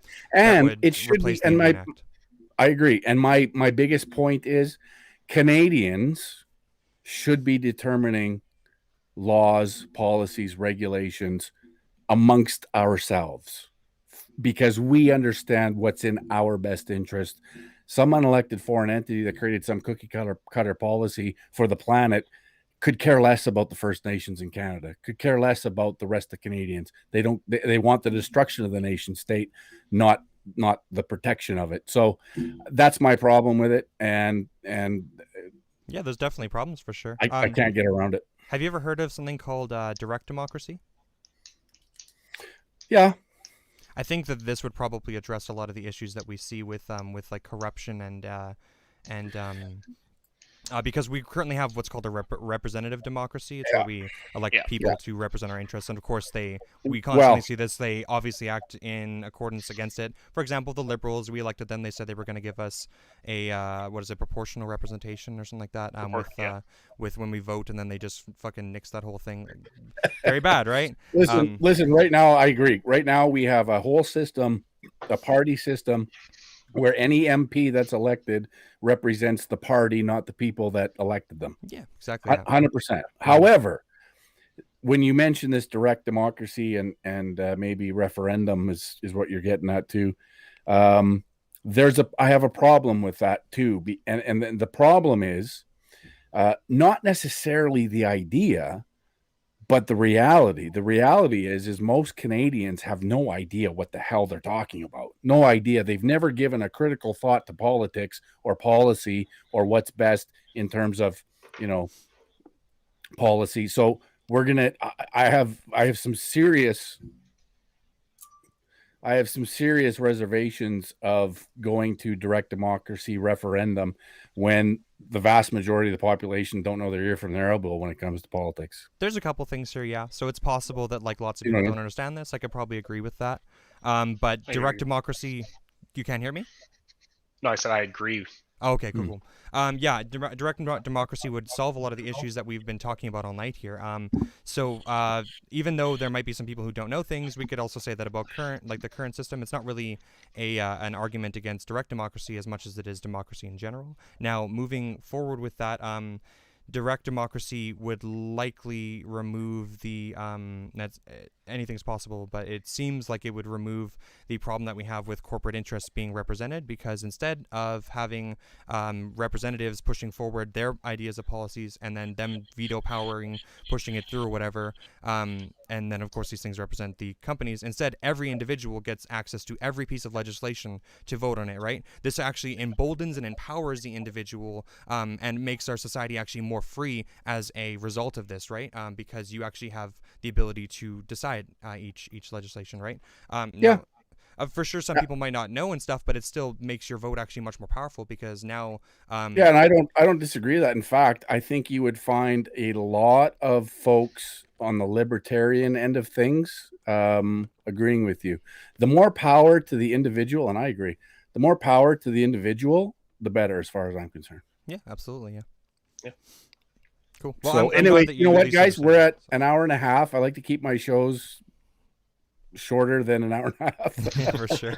But you know what? I like the discussion. I like the fact, and it can get a little hot, but that's okay. It's just, and this has gone quite well, but all things considered. But I'd like to do it again, and maybe we can sort of narrow down on specific topics before we come to the table again, instead of just sort of throwing darts. I agree. At the I like topics. Then we can nail down ideas and try to understand each other's perspectives a lot better. It's kind of difficult when we flow through like this to really figure out what somebody believes. To nail down. I agree. So let's if you guys are up to it, we'll do it again. Yeah, for sure. Yeah, I'm down. Yeah, I'm definitely down. Awesome. Cool. Thanks, guys. I much appreciate it. Thanks for having us on. And again, kudos to you. Thank you. Like you're coming on to into my territory, and it's probably, I haven't watched the comments, but I imagine there's been some negative comments. Oh, that's whatever. fine. Bring her on, buddy. Yeah, but I appreciate the fact that you guys do that and you expose yourselves to this sort of thing, and I think it's incredibly important that as a society that we do this. And it doesn't matter if we disagree, and even agree to disagree at the end of the day, as long as we're having the discussion and we can get somewhere. The end point to this, that'll wrap it up, is if we don't learn how to do this, we're heading down a very, very nasty path. And we haven't been able to do this for the last number of years, and we need to start doing it again. So I appreciate it. Thank you, guys. Thanks. Thank you. All right. We'll talk to you again. Bye.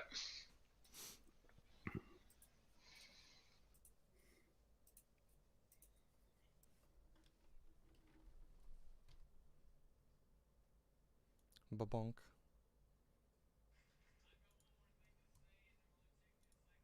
Let's see if the dildo is in the Discord.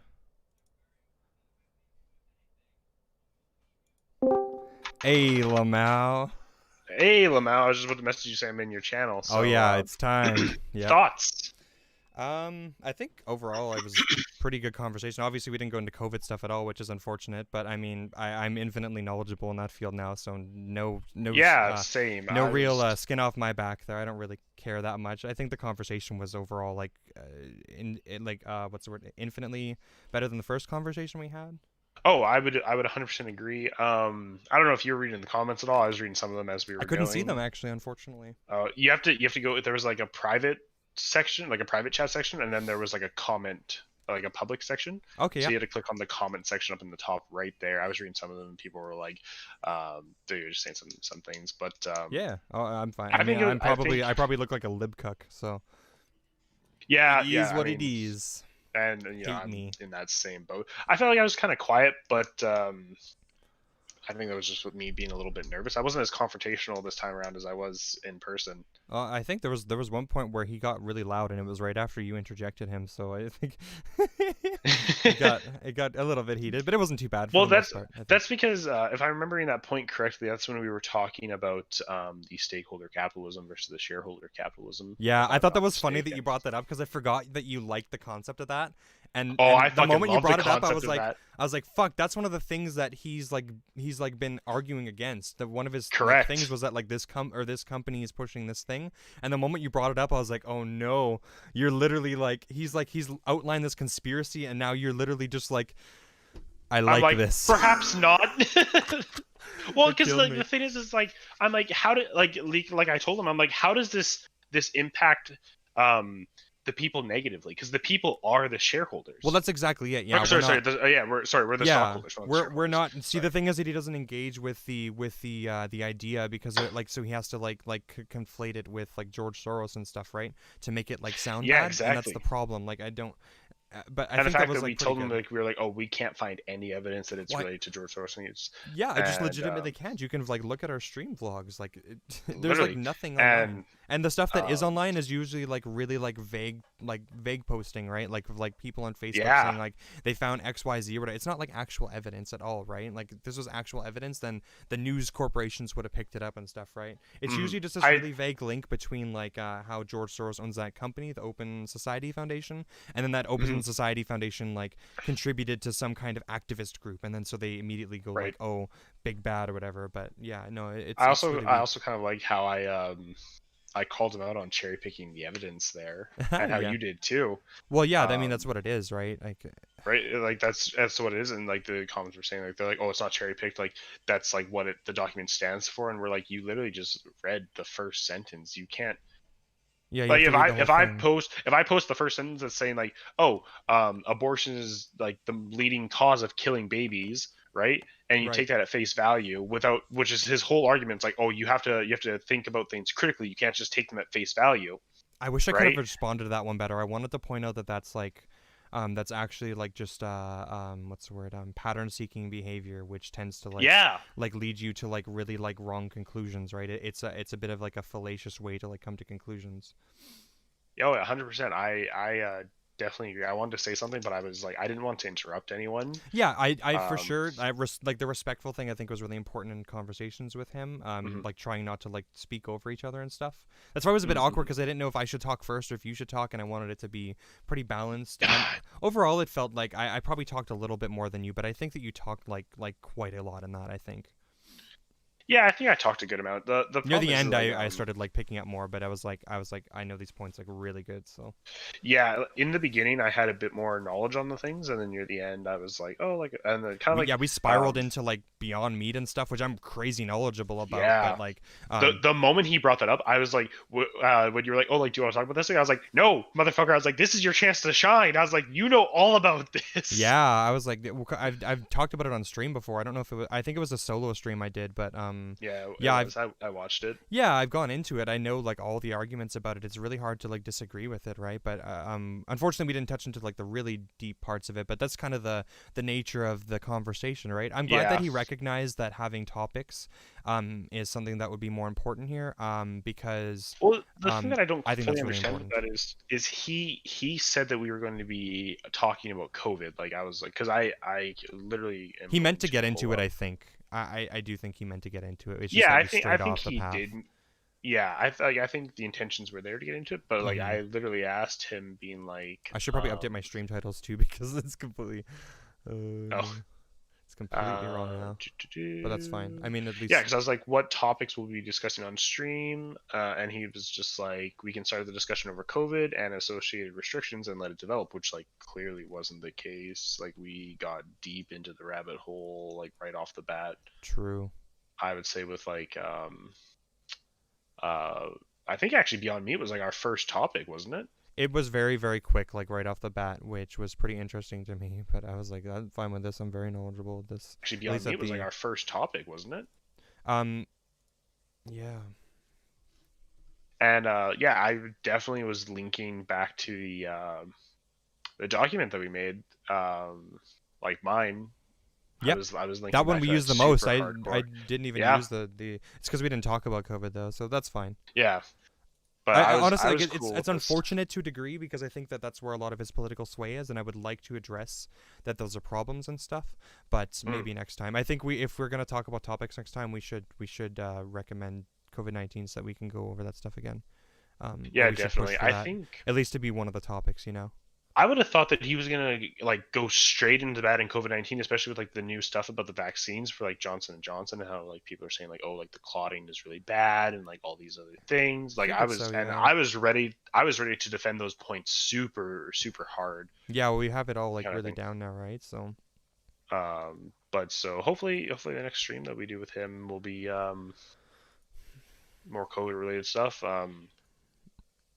Yeah, that would be the one point that I would love to like challenge these ideas in a public format and then be able to like have something like to like show that these ideas in the marketplace just don't actually pan out, would be nice. Instead of just making like a video where I'm like ranting to the screen or whatever, I think it would be much better to throw our conversation into the mix, right? Because like otherwise you're just going to get people who agree with you watching your video and being like, yeah, and it does nothing, right? It's the same thing as like him just speaking to his audience about like, it doesn't do anything, right? You're just speaking to the what's the word? To the echo chamber, so to speak, right? And I'd much rather put these ideas to the marketplace test. But yeah, it is unfortunate we didn't touch on it though. But yeah, oh man, yeah, for sure. I think that was a really good conversation. Yeah, I think so.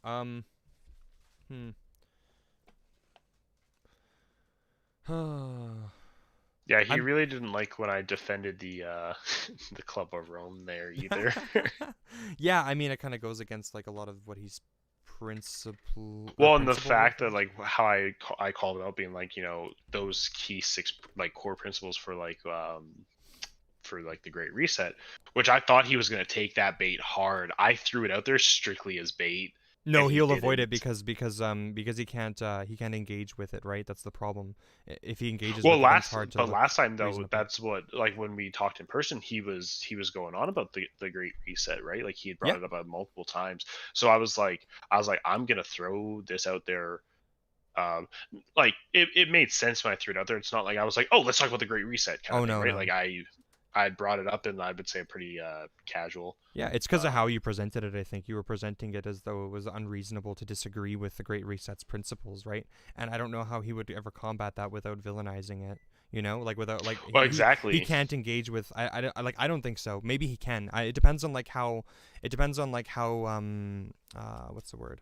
How good faith he is, like if he actually believes in these things, then maybe he like would, right? But I'm not sure how you engage with that and end up with like conclusions that it's a actual like bad thing without like having to connect it to a bajillion other things, that you would derive like negativity from. Yeah, no, I can definitely agree with that. It's 1 second, me? No, sorry, just me. I was taking off my headphones. Okay. I think I think it was a really good show, of good faith, at least on his part. It feels pretty much that way. I mean, of course, there's some points where I don't know, like if he just actually believes these things, right? About like I don't know, like the last points that I really couldn't get, like I couldn't figure it out, the indigenous stuff and like his beliefs on the lands and the ownership and stuff. I don't understand how you come to that conclusion, because it makes no sense. Like he describes it as though he's like as though like they're pushing for them to like own all the land and stuff. And of course their land ownership is definitely like indigenous people's land ownership is definitely crippled, right, to some degree. Oh, But, 100%. but it still like has to be respected, and the courts have upheld a lot of these things. That's why, like what I described, like that's why you have to get approval in order to push a pipeline through there. It's because they have the rights to these lands, right? And a lot of the areas that we built cities and towns and stuff, these are like based on like shared land agreements and stuff, right, from the treaties. Oh, 100%. Yeah. Well, yeah, there's a so lot of people in his comment section that were saying just outright saying that like the indigenous don't own the rights to this land, and I'm Well, like, you maybe can't they don't actually believe that. Yeah, it's like not they don't own 100% of it, but they own like enough that it can be backed by the courts, and it has been, right? And like that's why otherwise we would just ram it through whatever. And oh my god, he bit the bullet on the point about like he did the historical meme where it's like historically we've like taken lands and stuff. I'm like, I really wanted to get into that because I don't think he can actually believe that. There's no way, because otherwise like the whole point is that it's unjustified, right? There's no way 100%. he'd have to justify me being able to like take like an army of Canadians and going to like I don't know like Europe and then taking that land and being like, this is mine now, right? Like you can't just excuse something just because it's historically been done, right? You're appealing to I also wanted to the point where he was like, oh, like Canadians have had like great negotiations with like First Nations in like the last like 150 years. I was like, oh, you mean when we threw them in residential schools and like killed them? I wanted to call him out on that like so bad, but I didn't want to interrupt because I was like, yeah, I don't want to present a hostile environment. yeah, for sure. No, I think that like our approach was definitely pretty good. I think staying reasonable is really, really important in these conversations for sure. So I agree with that sentiment. And it seemed like probably that would have just been like a weird contradiction that maybe he didn't realize, because he's noted before that like he's actually noted now twice that of like the like despicable things that have happened to the indigenous people, and he 100%, yeah. So it just seems to not really like he must have just kind of missed that when he was saying that, you know. But oh, exactly, and like that's like he clearly understands that, so I can't. I think he would have backpedaled and said like, oh, like, you know, like I agree that like we did do horrible things in the past, but like I think he would have maybe taken the stance saying that like, you know, it doesn't mean that we have to be paying for it like now, because he took that stance in person. That's usually the stance that it goes to. Yeah, is that like at what point, when is enough or whatever kind of thing, right? But yeah, I don't know. Like there's a fundamental misunderstanding and an assumption of maliciousness from indigenous people and their rights to the land and stuff.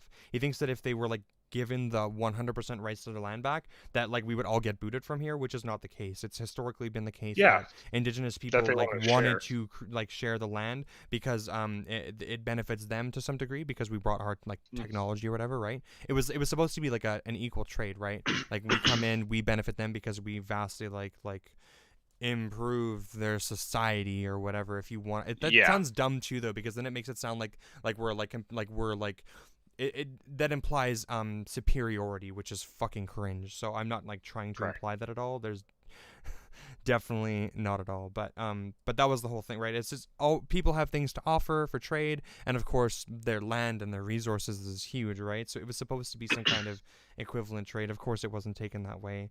And in a lot of cases we brought in the Royal Mounted Police, and that was the point of their creation, to like kind of like segregate and control the indigenous populations so that we could extract resources however we feel and stuff. But blah blah blah blah blah. I'm sure you're familiar with a lot of this. We've learned a decent amount of this in countless of it in school. Yeah. But yeah, I don't know. That was just interesting to me that that he was like willing to defend that at least. But I'm sad that I couldn't. That was maybe my one regret, is that I didn't get a chance to push that more, because I'm positive that he wouldn't have continued to like defend that stance if he like recognized that it was just like inconsistent, you know. Like he wouldn't apply those same justifications today, right? Mm-hmm. So it's just not. But yeah, I don't know. Any other thoughts you had, or? No, like I guess like kind of like looking back on it now, I guess like in the beginning I was talking a bit more, but then I kind of like quit talking halfway through. Kind of, I guess he was bringing up points that I was not very well versed in, I would say. Yeah, a lot of the stuff that came up, I was like, I don't know how much of this Cordell knows. I'm like, yeah, I felt like I was like being really quiet towards the half end, which is kind of why I was just reading the comments, because I was like, like I'm good.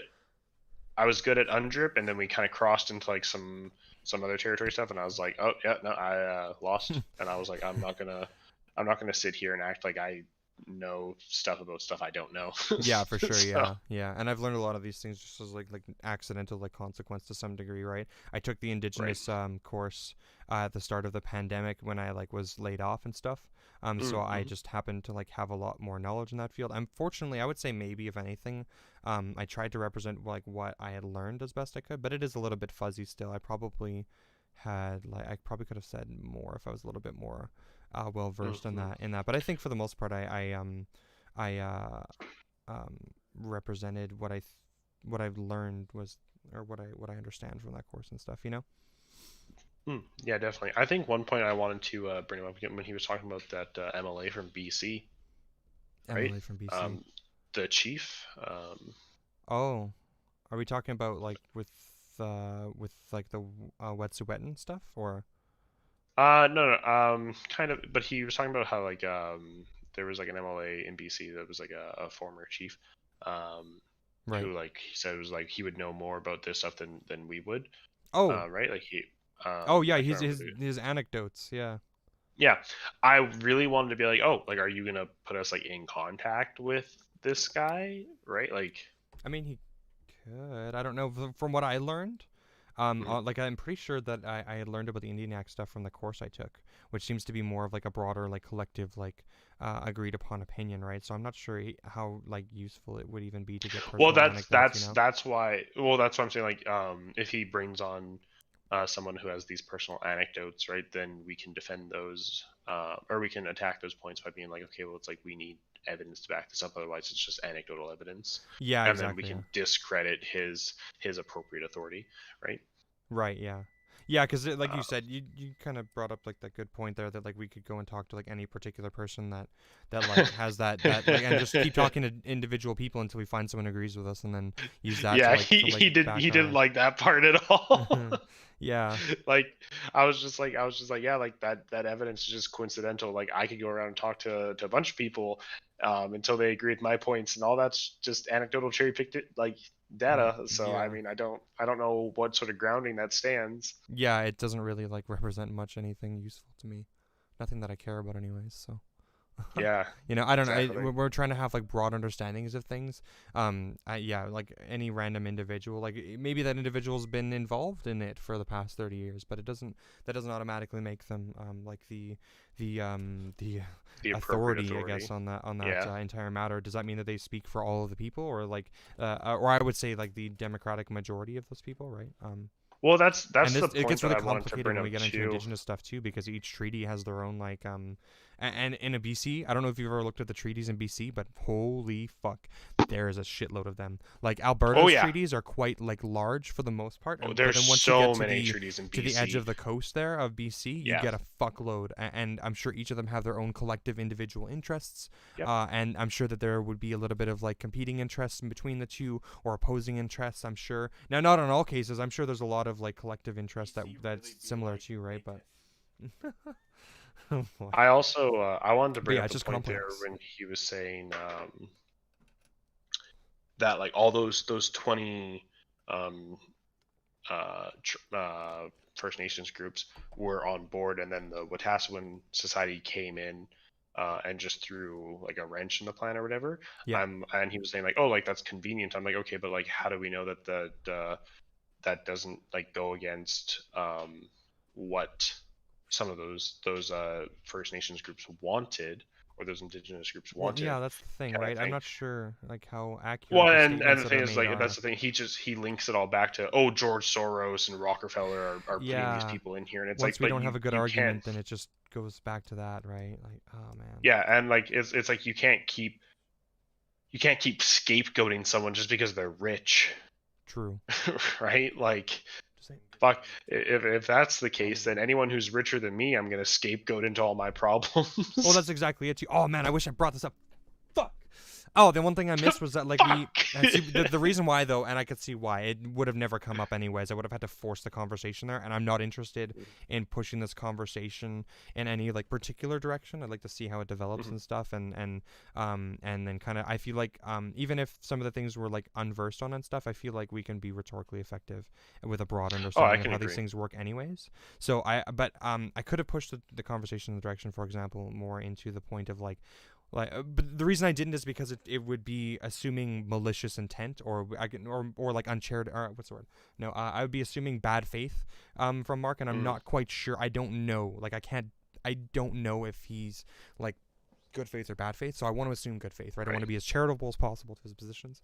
So the reason why the conversation didn't bend this way is because I was thinking, like, well, if everything leads back to George Soros, this tends to be like a JQ meme, right? And like we have to understand that there's ramifications with that, right? If we're agreeing with like literal Nazi positions and stuff, then there's some like problems there, right? Like our like do we have to recognize the overlap. But the problem is that like I don't know how to have that conversation with somebody and for them to understand what I'm saying and not take it as an attack, because it seems like when I say things like that, it seems like I'm like trying to call you a Nazi, which is the problem. This is why it's really hard to bring up like Nazi comparisons, because people will think you're calling them a Nazi, and I'm not at all. I have like no evidence of that, right? That he would be a Nazi, and I don't even want to like imply that I would think that at all.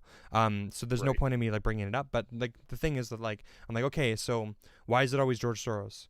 This is literally like a meme that the Nazis use, and then why not Donald Trump is the big meme, right? Like, what do you understand? Well, like Donald Trump is our savior. That's the thing, though, right? Like he can't, by principle, I don't think he could reject Donald Trump, right? So I would say why not Donald Trump? We have pictures of him with Epstein, blah blah blah. I guess how I would maybe bring it up is I would just flat out be like, are you like anti-Semitic? Well, that's the problem though, is that like we can't. Yeah, like if I have good reason to believe that I think he might be acting in bad faith, then I would probably have no problem bringing that up, right? And I would personally just bring it up anyways and be like, you know what, like I'm sorry, but like you keep referencing like George Soros, and like I guess I would ask him specifically what his issue is with George Soros, and I'd be like, is it because he's rich? George Soros is the right-wing hive mind programming most people get after Facebook or YouTube radicalizes them. Yeah, exactly. Yeah, it's the right wing meme. Right? Yeah. Like, but Nazis consistently use this meme because he's a Jew, right? That's the problem. Is that like there's like huge overlap. That's the thing. So you would have to ask him like, what it specifically is your issue with George Soros? Like, but you'll never get a straight answer though, right? That's the problem. I don't know how you would like. So then you have to keep battering him on that, which is like shitty. I think you would just end up in circles and never like get anywhere. Potentially. You have to do like you have to do it in a way where like you construct the argument like for him to some degree, where you try and like see if he agrees with principles of like that the Jews control things and stuff, right? I don't think you could directly just be like you understand that this is like maybe you could, right? But like I think it would just end up bad. Like where you could just be like, you know that this is a Nazi meme and like blah blah blah. You'd have to probably like make your way there by being like, do you like trying to figure out if he believes that Jews like disproportionately hold like power and stuff like that, right? And hold wealth or whatever, and then Jews are disproportionately pushing things. And the reason why I would actually think against that, and I don't think that he's a Nazi at all, actually, because he's focused so much on like the populist rhetoric of like the elite, but he only really focuses on George Soros, and he like I don't know, the hyper focus on the things that he talks about, it doesn't feel like JQ enough. I think he just dips his toes into it because it's convenient, you know? Yeah. At least I don't know. This is my interpretation of it. I don't actually really know. Our conversations have been all over the place, right? So, like I said, I don't actually think the dude is a Nazi either. But I mean, at a certain point, if you reference something enough times, I just wish that I wish that he would abandon the George Soros meme. Because it's like I feel like if you reference something enough times, eventually you're going to get to a point where you end up believing what you're referencing. Yeah, exactly. Right? We're pattern seeking again and looking for things that affirm our like preconceived notions and stuff. Yeah, and it's just really convenient. Like I don't want to, like I said, I don't want to say the guy's a Nazi, and I don't want to call him out. I don't think so. Yeah, I think we could agree that he's not. At least thus far, like we have no reason to believe that. But also at the same time, I mean, if the kettle's black, right? Yeah, that's one of those things where you have to You have to use inductive reasoning to like figure out if somebody. I think it's inductive reasoning.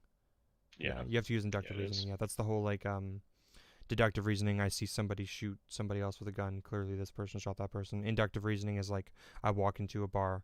One person's on the ground bleeding. One person's holding a gun. You can inductively like determine that person with gun shot person. Yeah, exactly. Yeah, because like it's the whole Nazi. Like most people who are Nazis will never admit it, which is like for the most part. There's some fucking crazy Canadian Nazis that Vosh has been debating that will literally just say that they're Nazi, but for the most part, it doesn't happen. So and so far I don't have any reason to like inductively reason that essentially. So it'd have to be pressed essentially. But yeah, I don't know. Right. It's a difficult conversation to have. I don't think that I'm as well versed in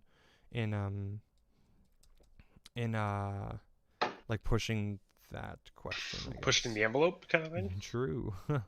Not with that one. Yeah. I think I would much rather hyper focus on other issues anyways. I think it's almost, maybe it's slightly inconsequential whether or not he believes it because he's a Nazi or not, because regardless it's just like bad meme. True. It's just interesting that there's like a link there, I guess, and it makes me concerned initially, but maybe I'm like, maybe it's like unnecessary to like overly concern ourselves with it. Mm-hmm. Yeah. Any other final thoughts? Yeah, I think overall I was pretty happy with the conversation. I was really nervous about like halfway, like once we got like a good like half an hour, 45 minutes into that conversation, I was feeling pretty nervous. Oh, that's fair. I felt that way like before the conversation, but once you're in it, I feel like a lot better. But then again, I had stuff to say about like every topic because I'm I don't know, I'm just more versed in it right now, anyways. So yeah, I definitely agree. I think I had a good amounts to say. I was definitely more prepared for us to talk about COVID. And yeah, stuff for sure. We were 200% prepared for COVID specifically. That was the only topic we knew about going in. So. Yeah, we were 200% prepared for COVID, and like I want to say like maybe like 50% prepared for like the conspiracy theory side, and I think dove into the conspiracy theory side 100%. Yeah, for sure. I mean, that's kind of where I think that's where it all comes from. So it makes sense that we dove into that pretty hard, and I'm really glad with a lot of the examples that we ended up on, because I feel like they're pretty like common sense ones. Like as much as I fucking hate the common sense meme, it feels like they're fairly simple to like rationalize our way out of, you know, like the Beyond Meat one, for example. He walked back his statement initially. Like I don't know if you noticed, but he walked back his initial statement that the Beyond Meat thing was like a market forcing the consumer to like buy this thing, or like market creating this thing and then the consumer, and then like trying to convince the consumer to buy it. And he recognized that it was actually just like vegans and like and vegetarians that like created the demand for that, and that they were simply doing exactly what he said the market should do. So that was pretty good. And a lot of conversations like that where we would like kind of go into little topics to prove other points. For the most part, I think like we were pretty well versed in a lot of those. So. Of course, like you can always be more well versed in something, right? Like the indigenous one would have been like a much better conversation to have with an indigenous person who like lives this in their day-to-day life. Of course, I've only like taken a course on it. I'm sure that there's like lots of things that I've missed from, especially like personal experience and stuff. Things that I probably could never understand, right? But yeah. Crimson saying I spend like $100 a year on Beyond Meat. There's a market for it, or $1,000. Yeah, there's definitely a market for it. He was trying to say that like the UN is pushing, is trying to like ruin the Albertan meat industry by pushing a false narrative saying that we need to reduce the amount of meat we produce and consume. To then make room for Beyond Meat. And one point that I wanted to talk about there, which we didn't, is I was saying, well, that's just how supply and demand works, right? Yeah. Like, I said we should move the market in that direction, right? Like we should just like diversify our economy, and that would be the good thing. And he didn't really have contention with that either. So he did. Well, and you can't keep supplying. If we're going to stay on the Beyond Meat, you can't keep supplying beef if no one is going to buy it.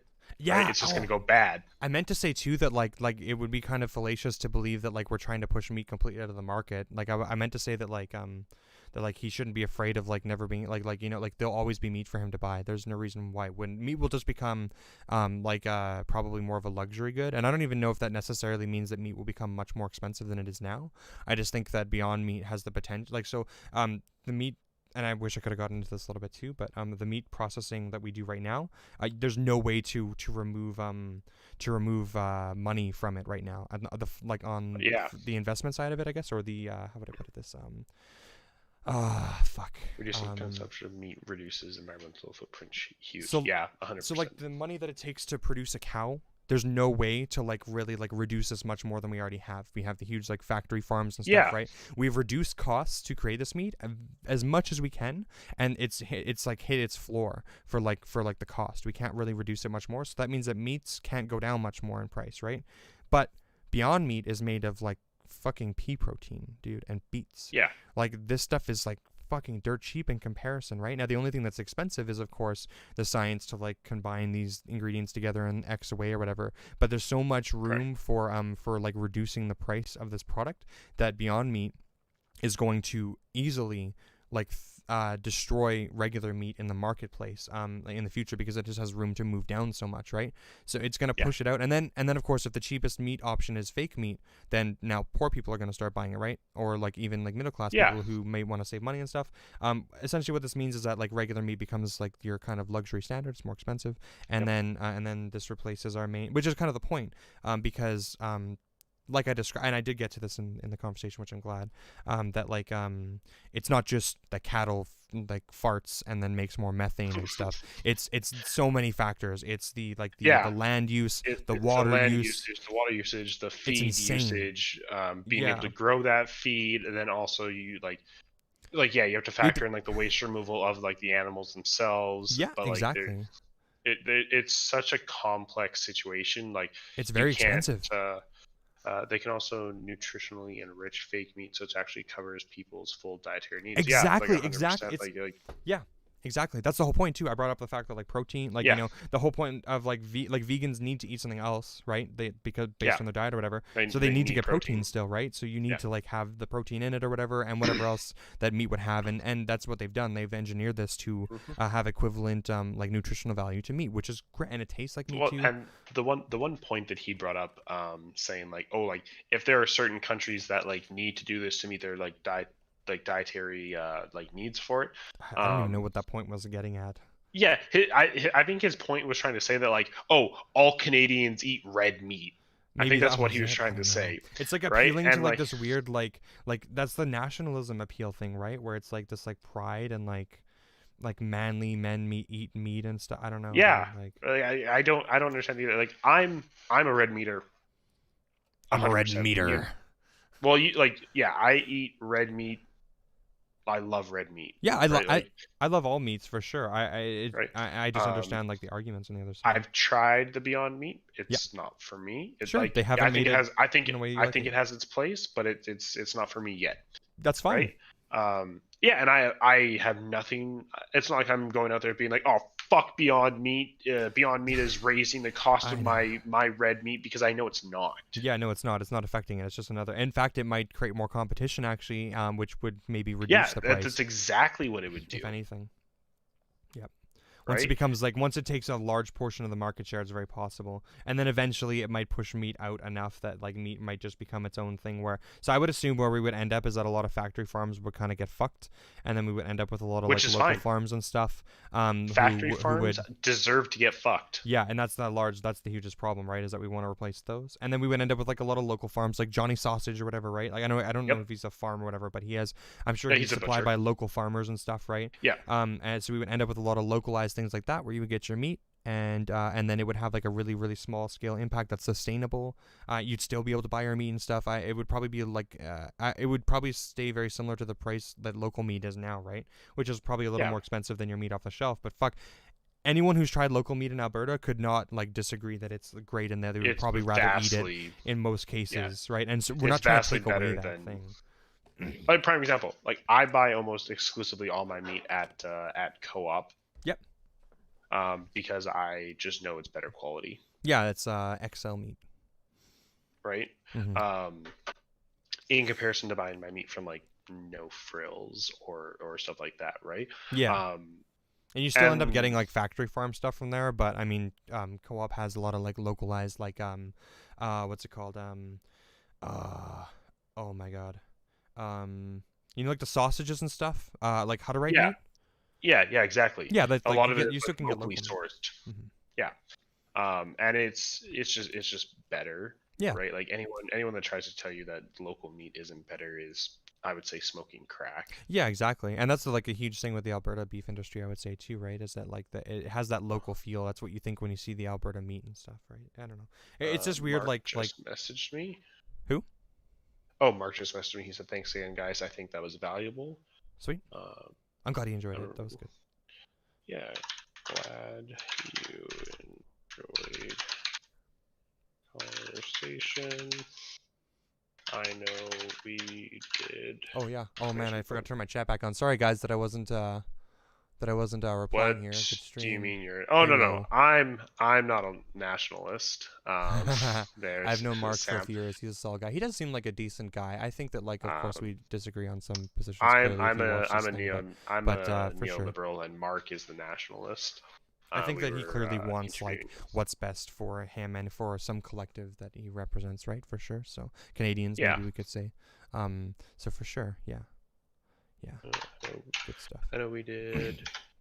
I gotta turn that back on. How should I word this? So it's like, glad you enjoyed the conversation. I know we did. Yeah, I think it was like obviously a really good conversation. Message us back with the next, or how we'd probably have to try and schedule it because I think our schedule would, the same thing as last time. I guess, yeah, so. I'll just say like let us know. Nationalism ain't bad though, if done correctly. It depends. I'm kind of sad we didn't get into nationalism a little bit. So nationalism in principle I think is positive, but I think that the positive things that we attribute to nationalism tend to be more like patriotism and like local what's the word? Like pride, I guess, and stuff, right? Which I think those things are like pretty positive. So, for example, being like really proud of your local businesses and stuff, right? And seeing them succeed and stuff, that would be. Nationalism is an essential part of decolonization, for example. Is an essential part of decolonization.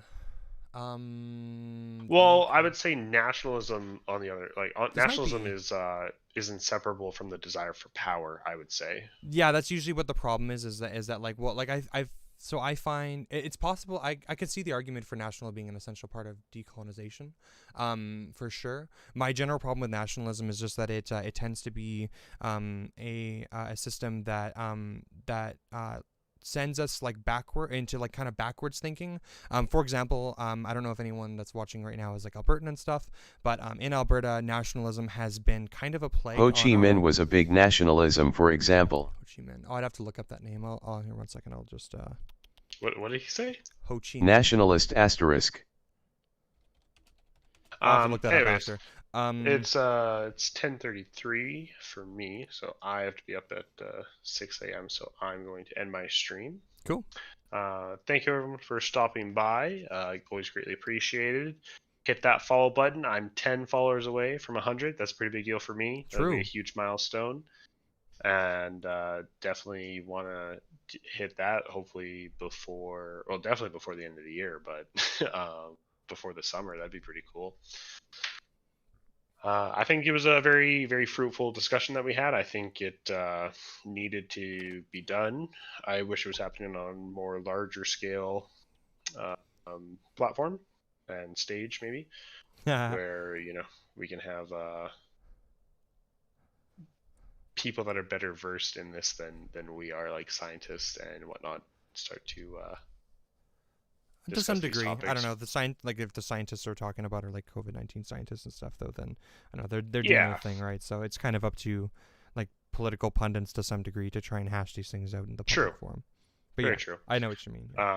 Yeah, but that's gonna be it for me. Not gonna be streaming tomorrow because it is my birthday. It's my birthday. It's my birthday. Happy birthday to me. So no stream tomorrow. Maybe on Saturday. I'm not too terribly sure. It really depends what happens But definitely Sunday. I'm thinking Sunday for sure. I want to do probably a Valheim stream. Yeah, I'll probably be in on that. And we're ready to kill pretty much the next boss. OP. We just gotta upgrade your armor, and that'll be pretty good. So True. Sunday, 6 p.m. That's probably when the next stream is gonna be. But make sure you follow the links in my Twitch description. All of them are linked down there. Twitter, Facebook, YouTube. I haven't posted anything to YouTube, so that one's kind of not. Don't follow that one yet. But eventually I'll be putting stuff on there. True. But make sure you guys follow the Twitter, Facebook, because that's definitely where we get all the updates for the streams.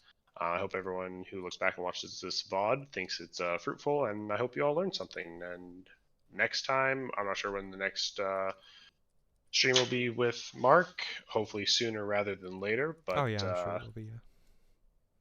Yeah. I'm looking forward to it, to say the least. True. But that's it for me. Peace. Peace out, amigo. Cool. Yeah, so getting back to the nationalism thing. So the reason why I think that nationalism is generally like a negative thing is because so getting into the Alberta example, it seems like nationalism has kind of stopped us from being able to think critically and create positive changes in the Alberta economy that would benefit like the world to some degree. I mean, a few rotten apples spoiled the connotation, honestly. Maybe it just seems like it seems to be a consistent problem with nationalism though. So like for example, our nationalism tends to be like associating like traits of society with our identity personally, and then we attach ourselves to those things, and it becomes really hard to grapple with truths and scientific like realizations, evidence and stuff, and then moving ourselves in a progressive direction where we can make positive changes. So for example, Alberta is like oil town, right? Everybody knows this. This is like, we personally identify with it, and this has been like a really like it's had a negative hindrance on our ability to move forward. Like you may call the cultural Canadian identity of not being America as a form of nationalism. You may call the cultural Canadian identity of not being American. Oh yeah, for sure. That could be it. Yeah, exactly. Yeah, like people identify with like they're proud that they're not American or whatever, right?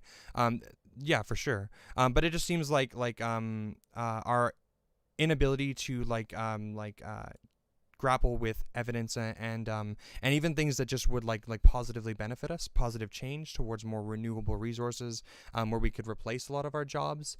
Instead, we just infinitely funnel money and resources into like oil, even though the rest of the world has moved away from that, even though that there's like not much of a market for us anymore, at least in the current state of things. Now, once like Saudi Arabia runs dry and stuff, that might be a different story. But currently, we really don't have much ability to do much in this area. But we continue to funnel money into this because it's what the voters have been taught, and so the voters vote accordingly for conservative governments that are looking out for oil interests, even though we can't, we just consistently get fucked on this end, right? Over and over and over again, and it's gonna fuck like all of our children and stuff too, right? Like we're seeing all of the negative side effects that everybody's so frustrated about nowadays, and is all associated with our our infinite inability to disconnect ourselves from like oil being a part of our identity.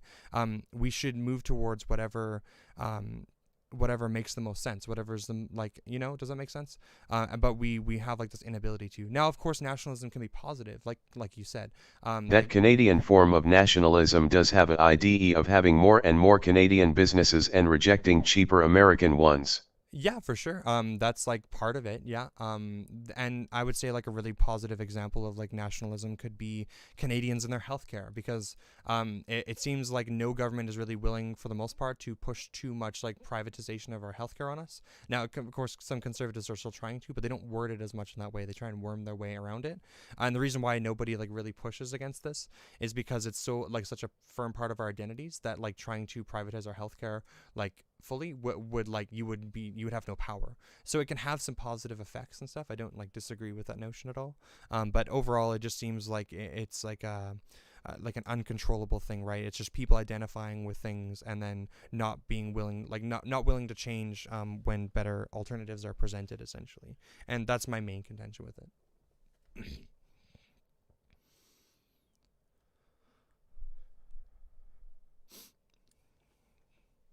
see.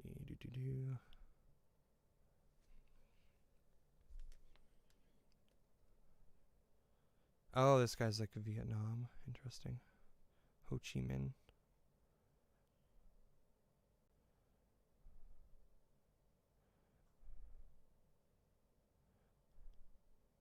Yeah, I don't know, because most of like the examples. Putting cancel cap on Tommy Douglas was a low-key homophobe though, lmao. True. lmao. That's a bit odd, eh? Yeah, I don't know so much about this. Like I know that generally, like Vietnam is not really considered to be like actually communist because nobody's actually communist. But I don't know. I guess sorry, I'm just reading this definition and it said like communist ruled, so I know it's kind of like random, but yeah, I'm not. I'd have to look more into this and kind of study the nationalistic like roots of it. I guess that would be interesting to know. I'm definitely apt to reading up on these things for sure.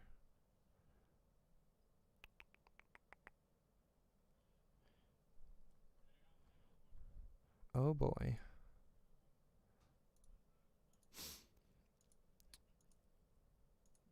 Well, I think I am done for the night as well. I gotta work in the morning. But that was a fruitful discussion, I think. Thanks for anyone who popped in. I hope you guys enjoyed. And yeah, make sure to follow me on Twitch or YouTube. Subscribe to me, I guess.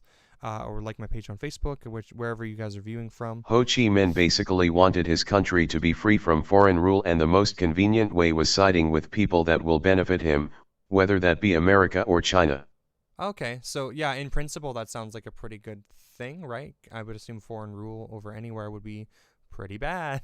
So yeah, I think like in the interest of, as long as it was in the interest of the populations and the individuals there, then I could probably agree with that being like a positive usage. Of course, I'd have to like study more to make sure I'm not misunderstanding anything, right? It's possible that maybe the implementation of or the way that nationalism was implemented or used, I guess, as a device may have had negative consequences as well, but it's always about balancing things too, right? But for sure, nationalism can definitely do lots of positive things, and I can't deny that. That would be dumb to deny that for sure. I just generally don't like it because of like reasons I mentioned earlier about people just not being able to really like compartmentalize positive change, I guess. But yeah, anyways, thanks anyone for checking the stream out. Yeah, we'll be live again on Sunday, streaming Valheim with the 13Army, and I guess we'll be talking to Mark again at some point in time. So be sure to follow me, and then you can be there for the next time. Cool. Thanks.